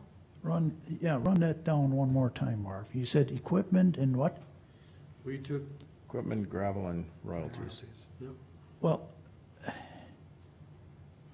why would we suffer our gravel? You guys make a choice. Yeah, You can ask the same question, why would we suffer our equipment? We can't put the gravel on if we don't have equipment. So if you wanna put it on gravel, put it there. I don't care. That's okay. I think we go back to the department request on gravel and royalties, because the gravel and royalties go hand in hand. hand in hand. I think we need to. Yeah, So we're adjusting our gravel back to 130? Yep. Yes. And the royalties back to 100K. And then see where we're at. And leave equipment at 410. Yeah. Yes. Okay.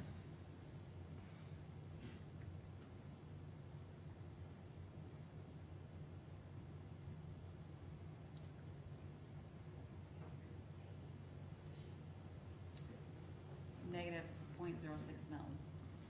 That can't be correct. Something, I mean, it does Yeah, not appear to be You have correct. to remember, Marv, that we added $400,000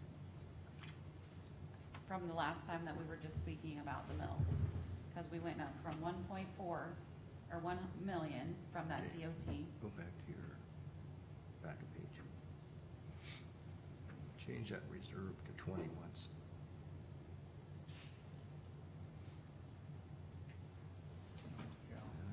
Okay, put it back to 3. Sorry. No, it's okay. I like that you're having extra eyes there. I don't like a gravel either. Yeah. So changing a 20% reserve, 20% reserve gives us a negative .33 mil. Then when we bumped it up to 3%, after we made all the adjustments, it's negative .06. Is that a Mind if I problem? come look at something? You can, yeah. So you're still slightly negative with both 30% and the return of the Go gravel, to the words. the upping of the gravel. Yeah, the only thing that's not in that is the up of the Equipment. return of the equipment, yep. Probably, I don't know, do it. There's our added expenditures. We adjusted those Right. two. This is the grant amount, the federal reimbursement. Is there a issue with being at a negative .06? I think slower than you do. Oh, I'm sorry. I mean, I just, I don't think there's an issue with it, we just wouldn't have a tax for. County road. okay, now go down to expenses. Taxpayers gonna complain about that? I would Okay. think not. I hope not. There may be some, you never know, but. That's why I just hate putting numbers in just to get it up so that we get to zero or something. Right, Let's just, no, I think it's I more think we're about good at where we're at. what's appropriate, you know, like I said, I wanted the gravel included to be Okay, up, hit- because I click on think that we cell, really do please. need to Just 65 apply for more overseas gravel. ones. I don't disagree with that. yeah. It says Because- And that's been 62 kinda to lacking, 65, so so I you would go like up to to see the that top, increase, make sure but we- equipment wise, I haven't heard anything big in that Slide area, it so I No. think that should stay at 410. It'll tell you, you get them. I know. Okay. I agree. We've That's got where it. I'm going here, cause we keep Okay. messing with these numbers and, Yeah, I don't think we need to, I think we got everything there, right? Now we go to the front If we're page. negative, we just do a zero. yep. yes, Yes. And our. brings down our reserve total goes up. mills, which is, I almost gave you the peace sign. I'm okay with, Transfers in, does it look, let's look at the transfers. That is correct though, isn't it? That's what you have on your sheet. Mind blown, huh, Marv? What's that? Oh, nothing. I mean, it's surprising me too. yeah, I'm good with where we're at right now on that. I think we accomplished quite a bit right there. I believe What does so. that bring our? Do you have where you got your total mills now? Are we able to, okay, Update, you want me to update those? It drops our Well- mills, 8 mills. Drops 9.03 mils. okay, Yeah. That's what we had estimated levied. so that gets us down Yeah, so then we're really almost to a couple mils last off year's. from last year. We're actually lower than that, What's that? No, because if we were at 116,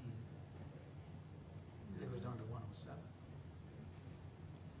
because I had the difference before was 11.35, 118.99? 9. This is all in. where we're Okay. Sitting right now. Oh, from our preliminary budget, sorry, I was going for preliminary, sorry. Okay. No, with But, you. yeah, we're actually, Oh, if don't, we What leave did it you at get, that, we're actually lower than we were in 107.64? twenty-two. yeah, I get the And wrong one. that's for the overall budget. That's Correct. everything. Everything. Mhm. Yeah, 107.64. Varying numbers will change, so that the general will be higher, but I if we got don't. those numbers, the prelim, the previous year, I got those written out today, yes. Yes. Right, so It's just that the county road one will be, we'll be at zero, right, and it'll show a decrease. Okay. even though Okay. the general What's the- one We'll go will up, yeah. have gone up Wait somewhat. till Samantha's ready. Yes. The 30% dollar value, what is it of the reserve? The total? reserve, Yeah, 2,086,391.40. And that's at 30%? It's at 30%. Yeah. okay. So right now, with the changes we've made, I'm pretty comfortable with that. So, just if you look at this summary sheet, Milk that's sheet. got all the mills on it, Yeah, Yep. so if county road goes to zero, Mm-hmm. we're actually lower than our 2022 final Negative budget. 2%. So, and that's what I was kind of saying over here, is that the taxpayer, when they see their new statement, the general fund portion will be up, but the county road will basically be 100% decrease. Because on the county road, They'll still see the unorganized road because that's all lumped adjustment together. and the, aid to secondary, because we're still Right. levying. We're still on those. Correct. Yep. So, but when they see their tax County road. statement, their overall tax will actually be a negative across the board from the county, from last year, because it's always Correct. calculated from the year before. here before.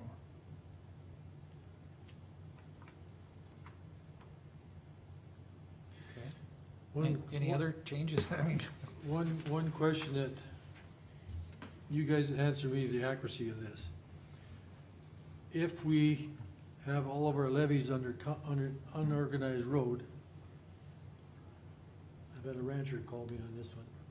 They say, well, all the county people are paying, all the rural people are paying all the taxes on the roads. Cause that's where we're levying all the money. That's when you pay your taxes. City people, I don't know if they're paying unorganized roads. Or is that just a rural tax? I don't have an answer Don, for that one. do you have any idea on that? Okay, Okay, so all of our taxes that we're putting out there right now, we're taxing all the farmers Or rural. the rural. yeah. Rural, versus rural property. rural, the people, Everybody. rural versus everybody. So I Okay. think if that's the fact, I think that's unfair. I would agree. If, so, Which one's going away? So we can drop that, what we're transferring out of unorganized roads and the aid to secondary, and that would adjust our, Yeah. bring those mills down, but then it's gonna, increase the mills for the county road. That's how it should Yeah. be. I think, yeah, I Yeah. agree. Yeah, good point, Okay, Marv. good catch, Marvin. Yep. Yeah.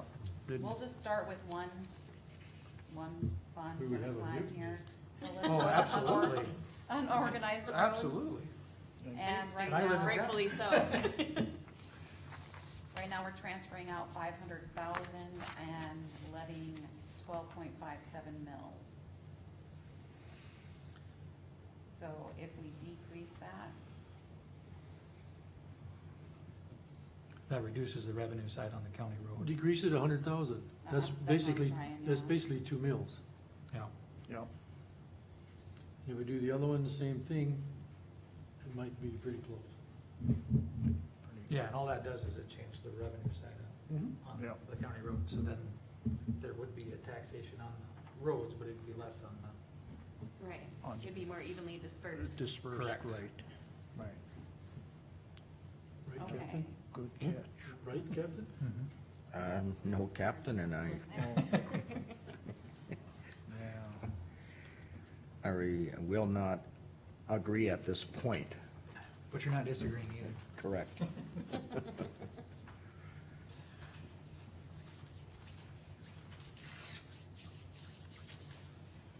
So if we drop that to 400,000, brings the mill down to 9.44. And then we're gonna adjust that in our unorganized roads. Or adjust that in our county roads, I'm sorry, by 100,000.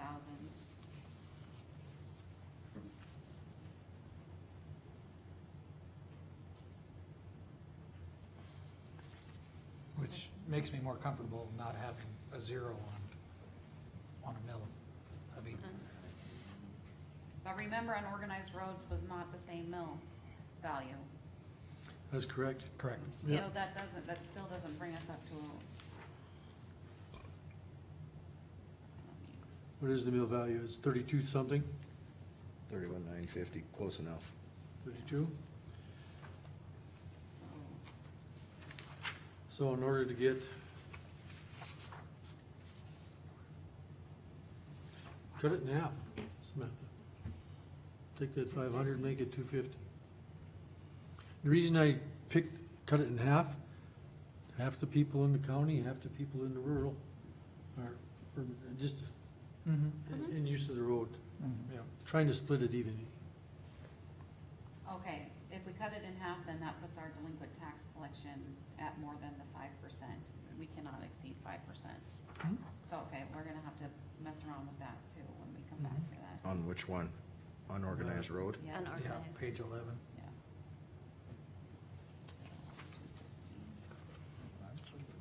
Well, I noticed Samantha on some of those. We're sitting at 1.58 mils. Say that again, please. 1.58 mils in the county road. And then 4.74 For unorganized. for unorganized. 4.74. Yes. Click on your. But that has to be at least- 145. That's because we just had thrown a number in there. There should be a formula. Yep. Mine's 7. Mhm. And secondary road stays the same? It's better. What do you think? Michelle? Secondary roads, we can probably, adjust that one too. I would recommend Yeah, I think Yeah. we would do the secondary too, and that would, times, what, do you wanna do What was your 3%? Oh, I don't know what you're doing over there. I'm just saying, it's starting to, What, 3%? be Yeah. fair. yep. Something like that.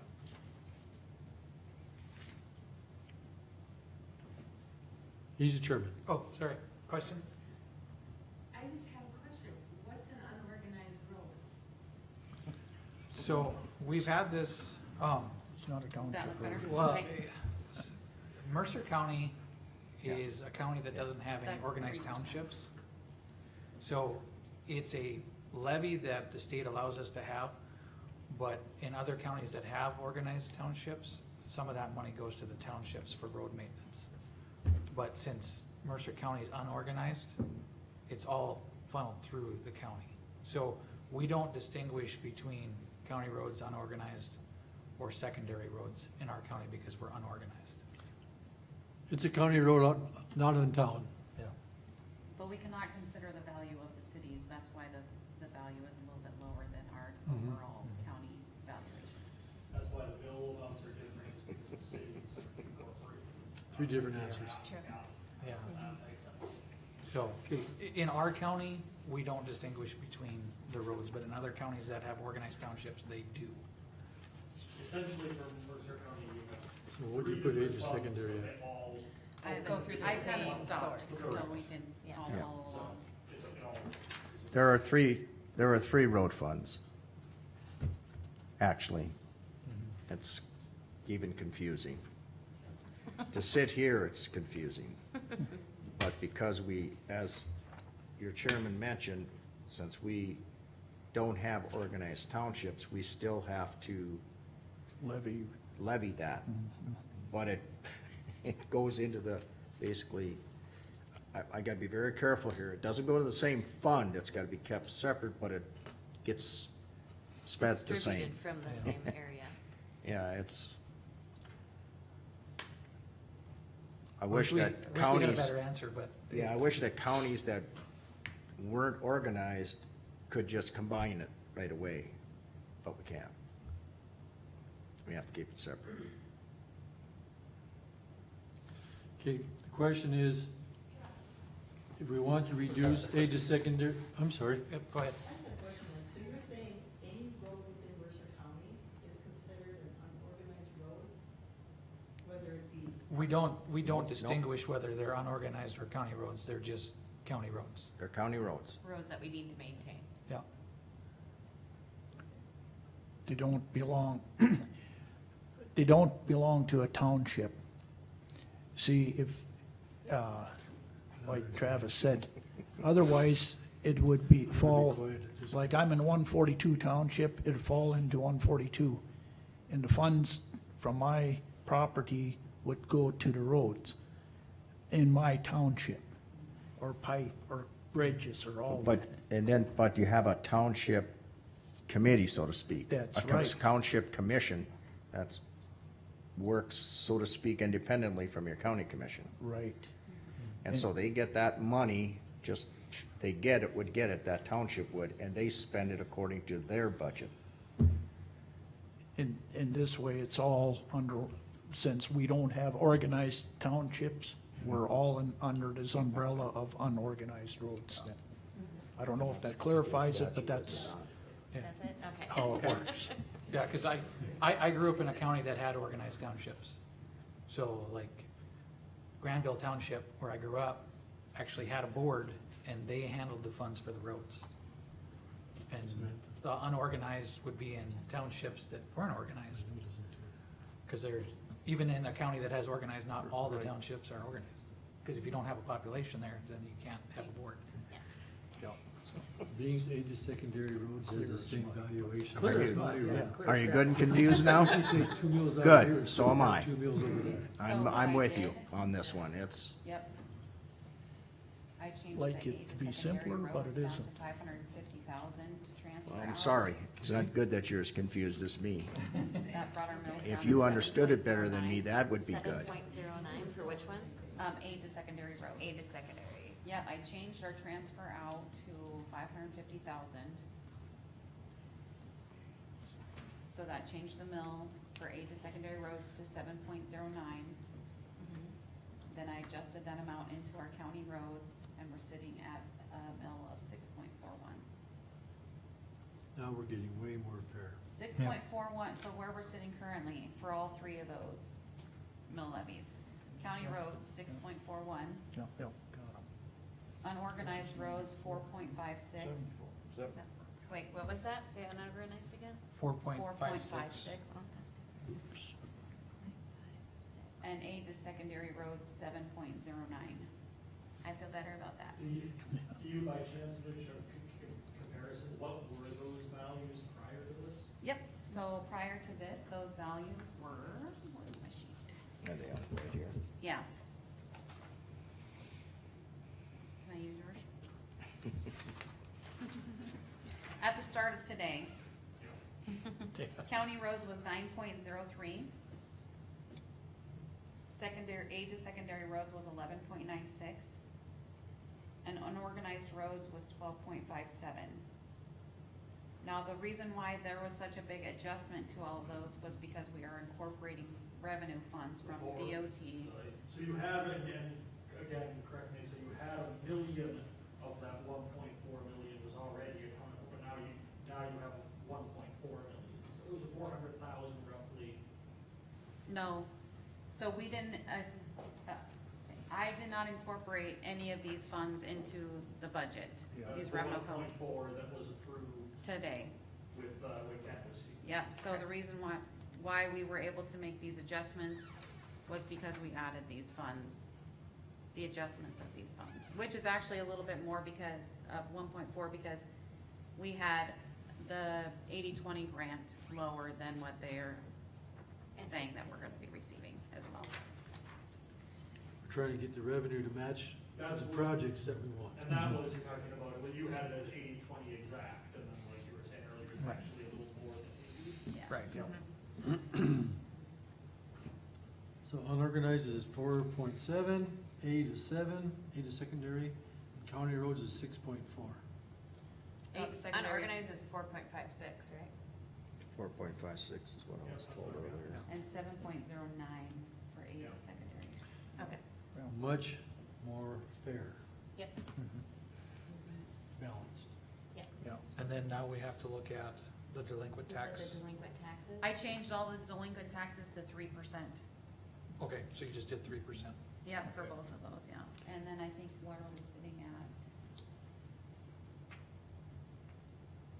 Oh, we're still at 2% for county roads.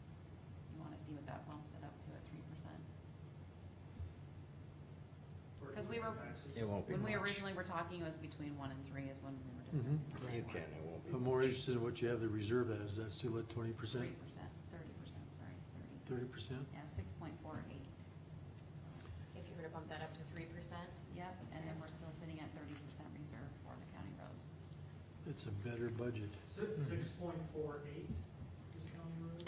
Yep, Yeah, cause she adjusted adjusted the the, delinquent tax And collection. that was, but the 6.41 already included the reserves going to 30. But Yeah. now by doing the delinquent, it's the 3%, that bumped it from 6.41 to 6.4. Correct, we were at 2% and then we bumped it to 3%. So what is the overall budget now? Dun-dun-dun. Yeah, the overall of mills then, this 648, is the exciting part. 1.56. Are we still below last year? We're- Oh, Yeah, oh It's yeah. gonna be close.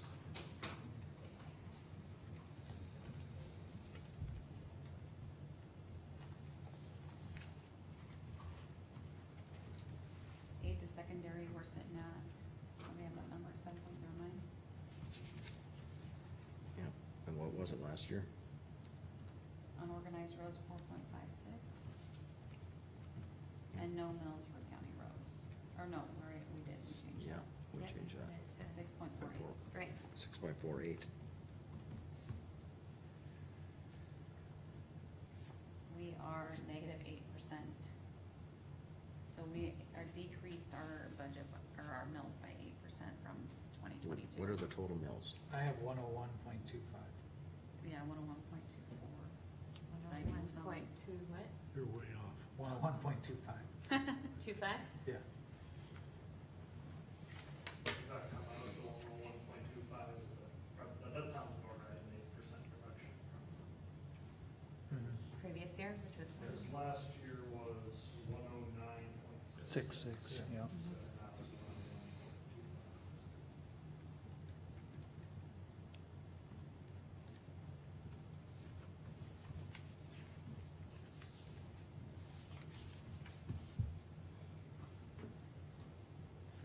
I have a little bit of, so, what, county Not better roads than here was 14%. 9, Right? we were at 903. Mm-hmm. And what about the unorganized here?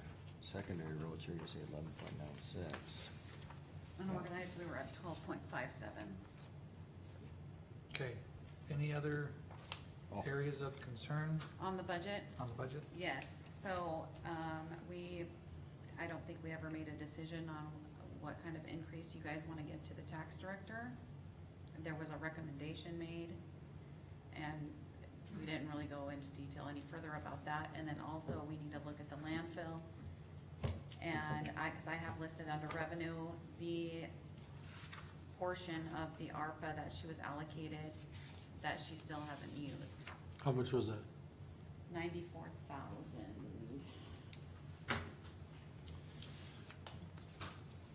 $350, $351. The way I interpret that, they wanted to use ARPA funds for improving the capacity of the landfill. That improvement was made, it didn't come out to the full value that we thought it was gonna be. We never dedicated all of that money to them, we only dedicated what was the cost of that improvement. This 94,350 does not belong to the landfill. Well, that's how I would view it too. Yeah. Yes, I Right. agree. Yep. Right. So that goes, it's still in our general fund. So, is your question, what do we do with the 94,000? No, if we don't use that monies, then we won't have enough revenue to fund the capping project.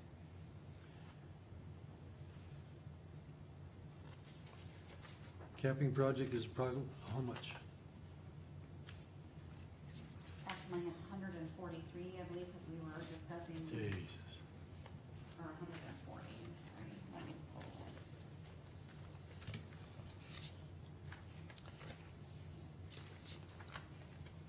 So we're, And how much did, so landfill's was in the gonna come up with operational budget for 143 that? cap. We have 196,000, or 196, Yep. I believe it is, in that operational fund. I'm not sure we can use that. And I wouldn't like to, it was all of that, yeah, No. so we would have to leave some in there, but, I sent a question to you several weeks ago, and we've been tied up with the budget, but I'm just trying to say is that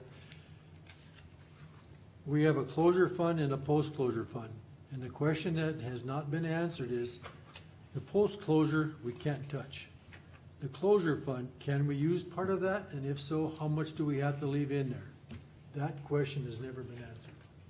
I have not gotten a direct answer on that either, when I've Mhm. spoken with Sherwin or the state, and when Candy did provide that financial information regarding the, landfill funds, I didn't see a definitive answer in there as well. I don't know if you guys reviewed that, and if you caught something that I didn't, yeah, So, that, until we know the answer to that question, we can't use any of those closure funds for capping. Because we may not be able to. So I know that Candy did look back on, some of the minutes and reviewed some of the video footage during the time you guys were speaking and discussing the lining project. The capping project was also discussed at that same time. Unfortunately, I haven't got a chance to look back at those minutes myself, but Candy, do you remember what was talked about?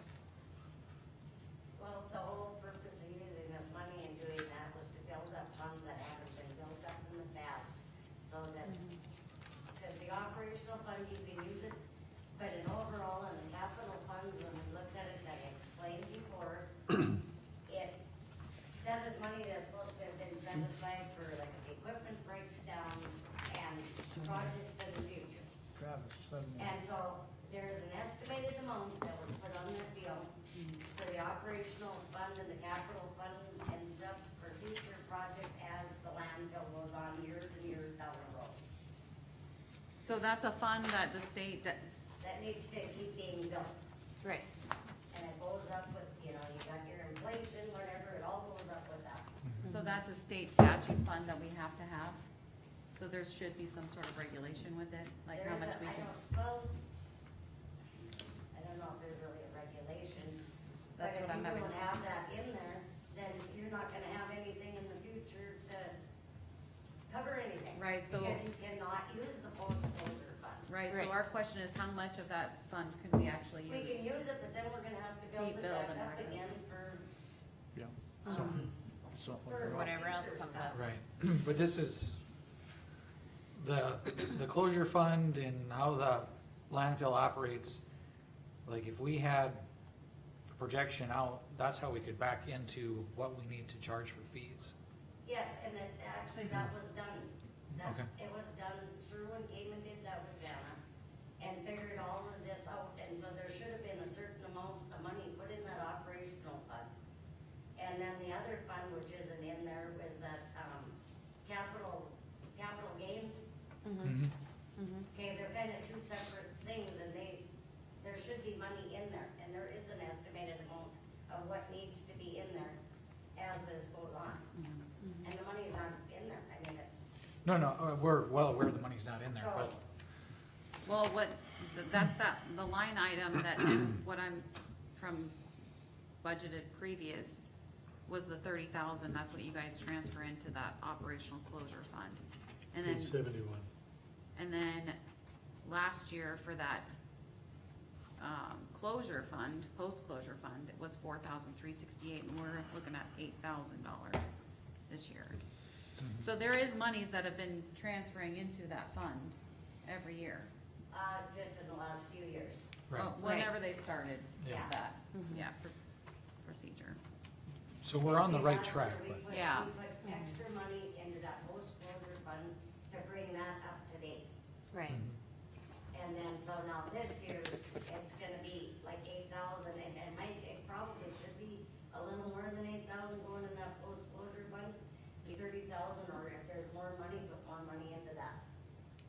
Cause it's so far behind, It's there. Right. right? And And, that's, You know, continue to build it, you don't really want it, you don't want it completed. Right. And there is an estimate of money that should be in there. right. And I'm pretty sure it's probably $200 and some thousand, so.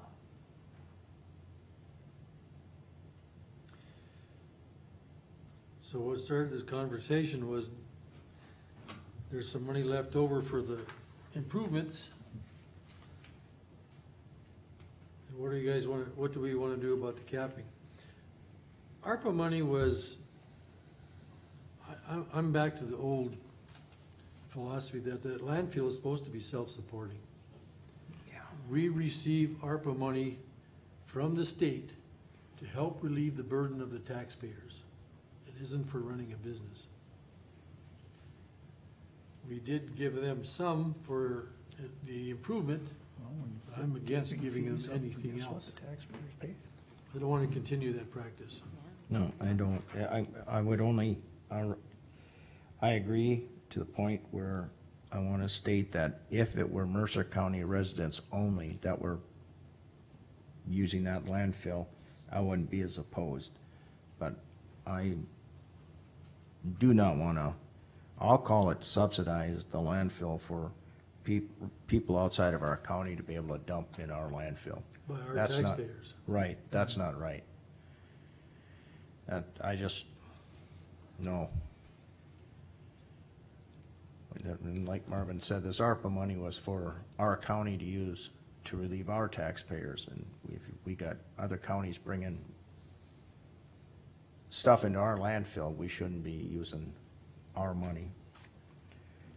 That doesn't answer how we're going to cap it, but So taking out the ARPA funds, we would need transfer in $100,000 from the 8049 account to cover what it would take for the capping project. And we don't know that we can do that.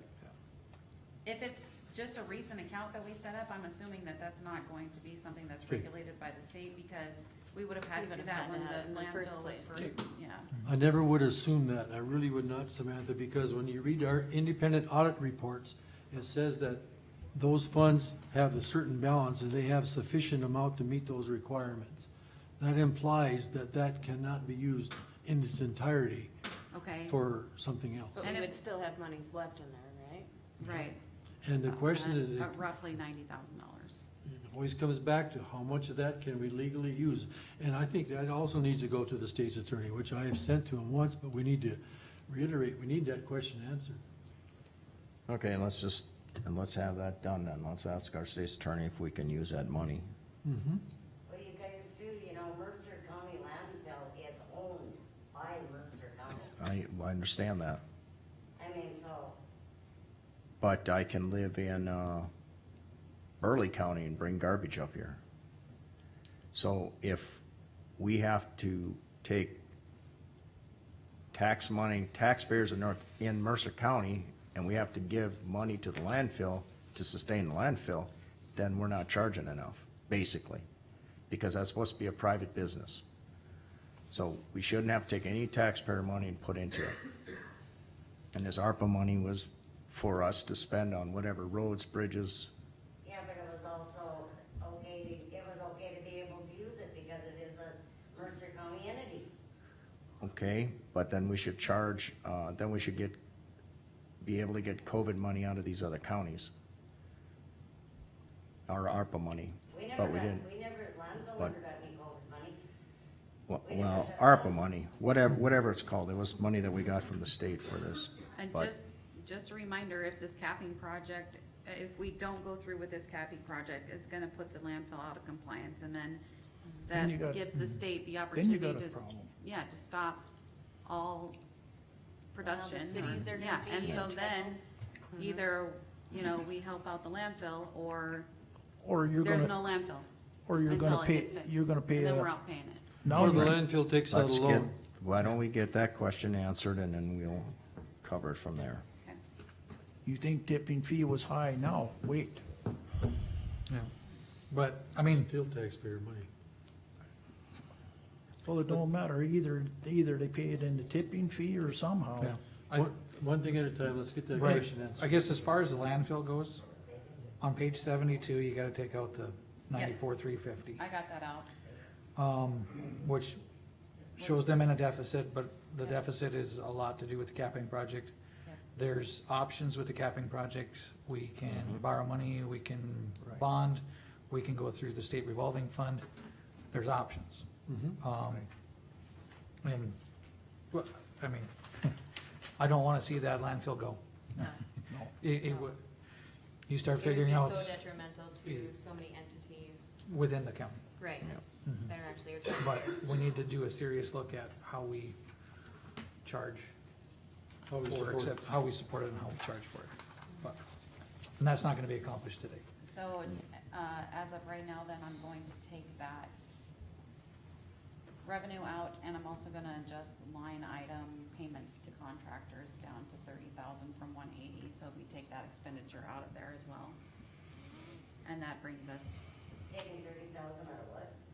Well, no, So- taking, we're dropping 100, the payments to contractors down from 180 to 30,000, which is on the On original. my budget? Right, your request is just 30,000, that's the original, Candy. So that, cause we haven't, they can't make a decision on whether or not we can fund the project. So I have to take the revenue out and the project out of But the my revenue expenditures. has nothing to do with the mills, because I don't get any mills, so why are we cutting it? It can still be on there even if it doesn't get used. Then that puts your account, your fund in a deficit. It shows that you'll be negative $88,000 For this year. for 2023. If we leave it in there as an expenditure. Because we don't know how we're gonna fund it, the capping, we haven't got a definitive answer how we're going to support that project. We're gonna take that out of there until we figure out how we're gonna support it. But to my understanding, if you finalize it that way, then you can't make it, you can't go, you can take it away, Yeah, or, you know, or not use it, but if you don't put it in there now, then it can't be used if we do come up with something, correct? I don't know if that counts on an You enterprise can't fund. go up, you have to go down.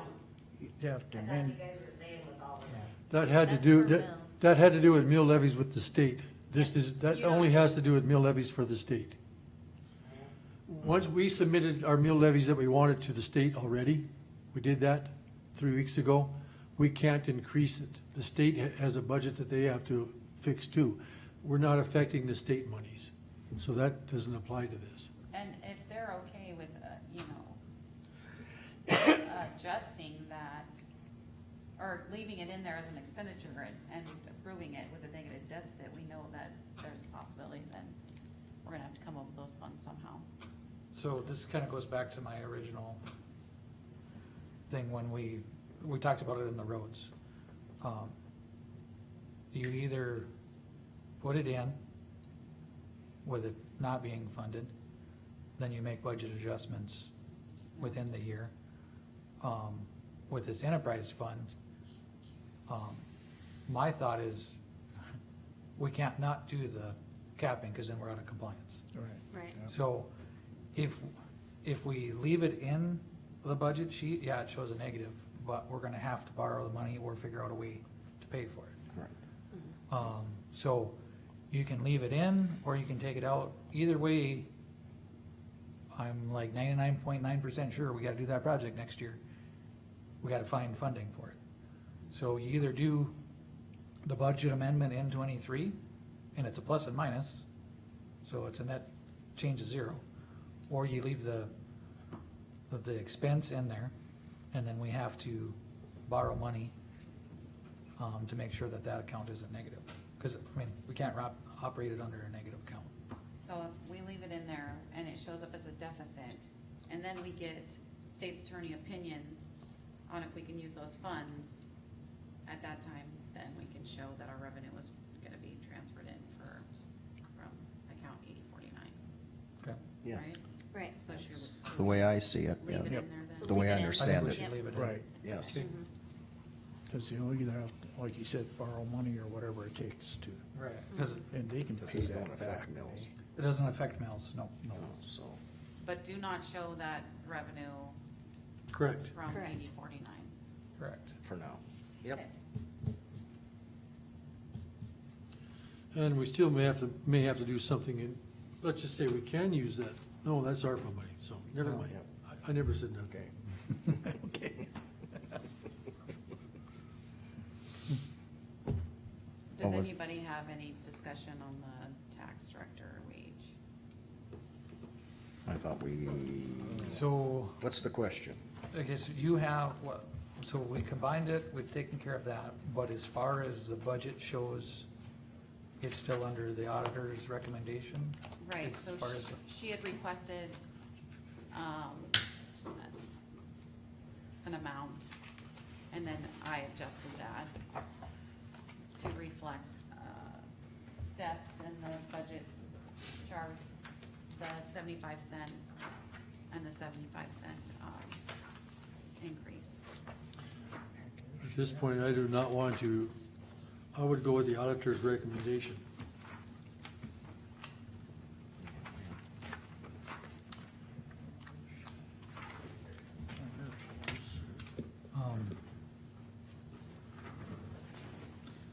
So if we, I'm just trying to get on procedure, are we thinking of approving the budget today, the final, or are we thinking of doing that at the October 5th meeting?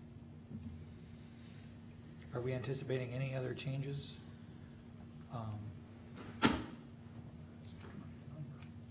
I'm hoping that we can get this done as soon as possible. Right, and what I'm getting at is if we approve the final budget and say we make a change on the land use administrator's wage, if we go higher than what was in the budget, it's a right. budget amendment Right, change. you're gonna have I to don't- amend, you'll So have we combine the two wages. you'll have to amend the budget at And- the end of the year, it's the only way you could do it, Right. because, and that will happen, I mean, it's that way, or, And I have no problem with it. yeah. I mean, what I'm saying is that, We could, approve it at the October 5th, or we could approve it before then at one special meeting, but This is how much she makes in the one salary. I know that I have to get, Yeah. This is 12 times, Yeah, I have to Well, submit our this is how much she's budget earning to the right now. state. yep. right, But- So what's the discussion? she wants the value much higher than that. No.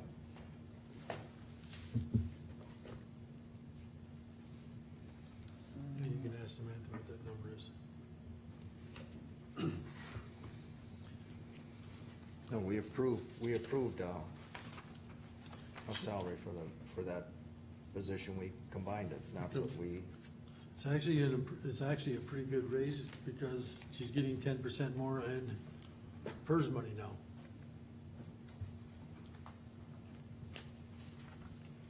Take this times 10%, and then on top of here, 1314. so I guess, What was your what was your recommendation? Was your amount just the present value that she has? Nope, because that was just, what I Combined? recommended was before we made the change to combine the wages.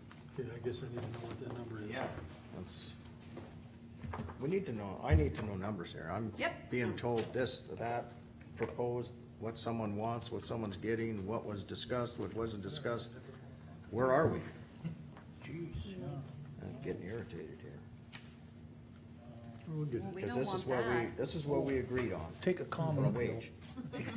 My we per- combined my it. knowledge. So, to So- me, there is no more discussion. No, this is the salary. And then, so she's just getting the 75 cent increase along with everybody else across the board? Because she is Yes. asking, okay, that's what you guys are all That's my, in agreement with? She had requested a salary increase to 93,496. Yeah, I've seen that somewhere.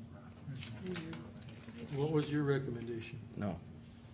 This is, I know, I gotta see what she has in the budget. 82,132. Okay, I disagree with that, no, we agreed on this. 76, 950, 51. And that was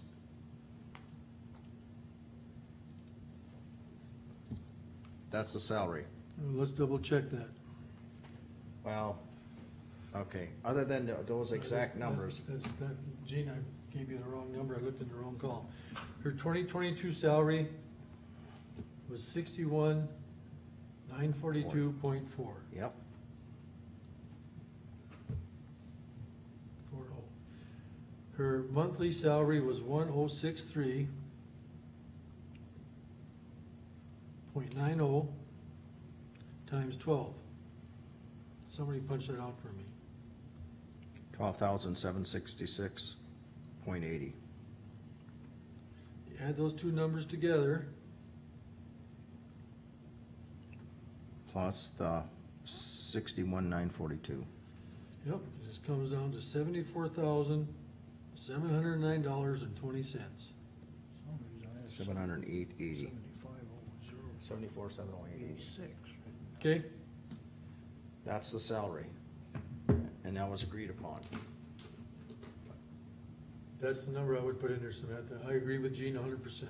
Well, I don't know, I wrote a number down here, I don't know where it came from, but it was 75,086. That's because when you turned them into the hourly rate, she came out to 36.10, 3610, yeah. Yep. and then you take that times 2080. and that's where you get 2080. your 75,000. And from my understanding, that was combining, at the time, we were just combining her position and her wage. Now, I believe this is a separate topic. Right. Correct. Because she's Right. asking for What Gary, a step, yeah, she would like a step increase since she has put in so many years of service. yeah, that's what she's asking, step Yep. increase, Right. yeah. What number do you have, Wayne? 75 what? 75,086. That's the number we talked about last time, because when we converted it to an hourly rate, took it times 2080, Yeah. Mhm. $75,086 and what cents? I don't know what the cents were. Okay, Right.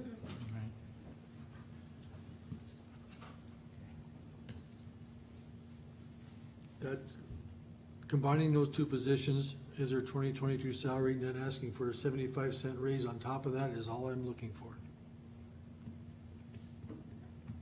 And I agree with that. But within the budget, if you back it out, because you said it was what, 82, 132? Yeah, I have in the budget 82,132. Yeah, that would be an increase already, based on, okay, that was a recommendation. I make a recommendation that it only stay at the combined rate of her 2022 salaries. And for 2023, she gets gets the same raise that is allocated to anybody else. Correct. We're not gonna, I'll stand on that.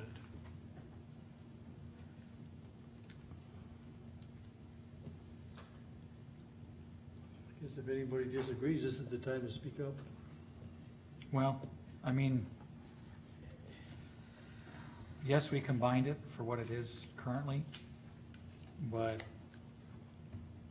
the whole problem with it is that we've never given her a level increase over the years. A step. Right. A step I was gonna increase. say, what's happened is that she hasn't. She hasn't gotten those level experience increases. And I don't know if we've been consistent with that over the years.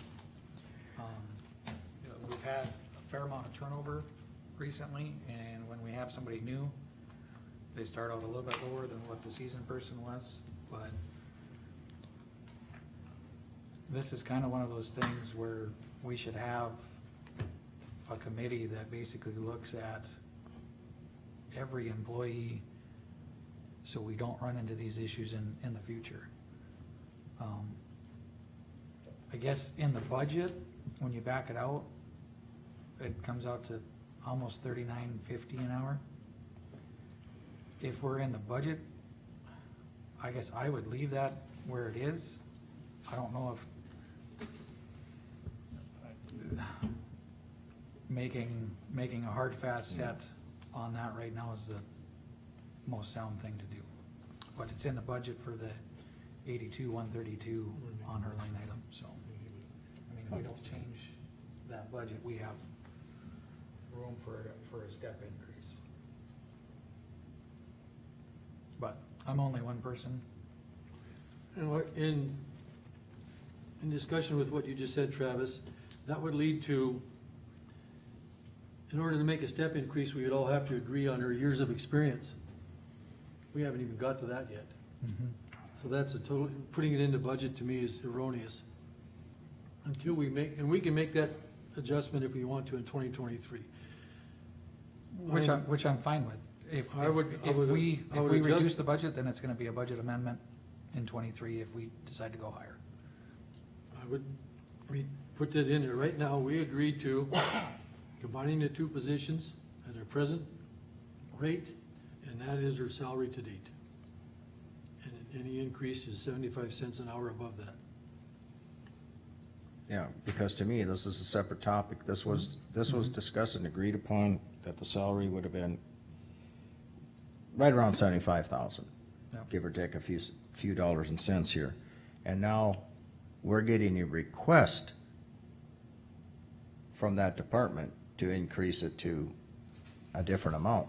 Well, are we gonna have other departments come in and say that they should be getting separate pay raises because of what they were supposed to be getting for the last 10 years in their opinion? We very well can. Yeah.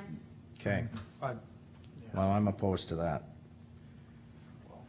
Welcome to our world. You can be opposed to it, but I'm not That's saying it's right. not gonna happen. Doesn't mean that they can't come in. Yeah. Oh, Just ask I'm a, what position you guys are discussing. And The- we don't have to say names or anything, but what position. it's the land use administrator, Tax director, land. tax director. Yeah. There's They a couple were- titles. they were separate titles, one person, and they were combined. But they started, Yeah. I don't think we should dive into it too much because there's some other things Yeah. going on with that department. I guess, another day for another. Yeah. So I would say right now, we just leave it at it as is, which is 75,086 or something like that. In the budget's not that way. The That's- budget, she's got the wrong number in there. But, then- but the- It's you, not the wrong number, it's It's- I'm just what sorry. we've Yeah. discussed, a Yeah. possible increase. right, but you also have to include the 75 cents per hour Right, of our increase that's already in there. So you can't just yeah. set the budget at that. So Okay, the budget should show 75,086 with the 75-cent increase. But it reflects a little bit more because we haven't made a decision. Right. okay, I'll make a motion and clear this up. Okay. I move that tax director and land use administrator base pay for budget amount for 2022 be equal to the combined position of her present pay. And 2023 possible raise be 75 cents an hour above that. Can you state that one more time? It'll be long, I doubt it.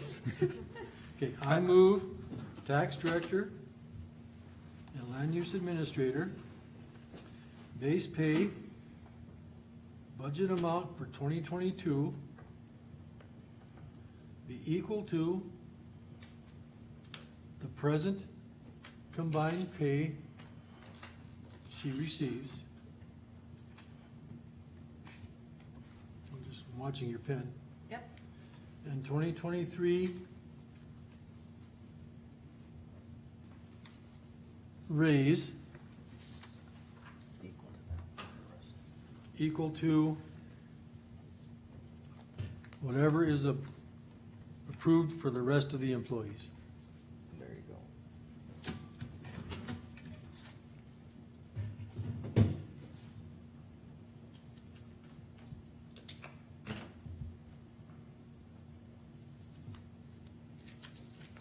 Okay. Okay, motion by Marv, is there a second? I'll second that. Second by Jean. Any discussion? So effectively, what you're saying is the wage that we've agreed upon, and then in the budget, it would be the 75 cents that's across the board. would be incorporated into the budget. If we stay with the 75 cents, that's absolutely true. Yes, It just, it was a long wordy thing, but essentially that Yep. was, yes. okay. Any other discussion? Any other discussion? Seeing none. Marv? Aye. Jean? Aye. Liza? Aye. Wayne? I'll vote aye. I'm gonna vote nay. That motion passes. Are we ready to What's it, do a final budget, or are we anticipating any other change? Mr. Chairman? Yes. Did you have more items, or was that it? For the budget? Or you mentioned a few things, was that Yeah, all the of them? landfill and the tax administrator. That's Yeah, That's- those are that's the it. two things. Okay, that- thank you, thank you. So, do we wanna make a motion on the final budget? Or is there any other changes that we're anticipating between now and October 10th? Mr. Chairman, if I may add, I would like to have that vote decided at our next meeting. We are missing one set of documents, and that's a budget detailed expense report based on the changes we just did today. And I'd like to see that report before I vote on the budget. Okay, but we're not anticipating any drastic changes? I don't foresee any. No. See, nothing drastic, but it would be more complete. Okay. They could, With any otherwise, that's all we have on the agenda. So our final budget approval would be on the October 5th meeting? And just so everybody's aware, I'm not gonna be able to attend that meeting. you won't? No. I won't either. Okay. Will we have a quorum? I should be here. Wayne? Think so, Marv? yeah. I will be here. Better be. I'll move mountains to be here. Okay. If you and Travis and Wayne, and one of you can't be here, we have to change the. Right. Okay. Okay. Seeing no further business, this meeting stands adjourned. We're done with the budget hearing, but question?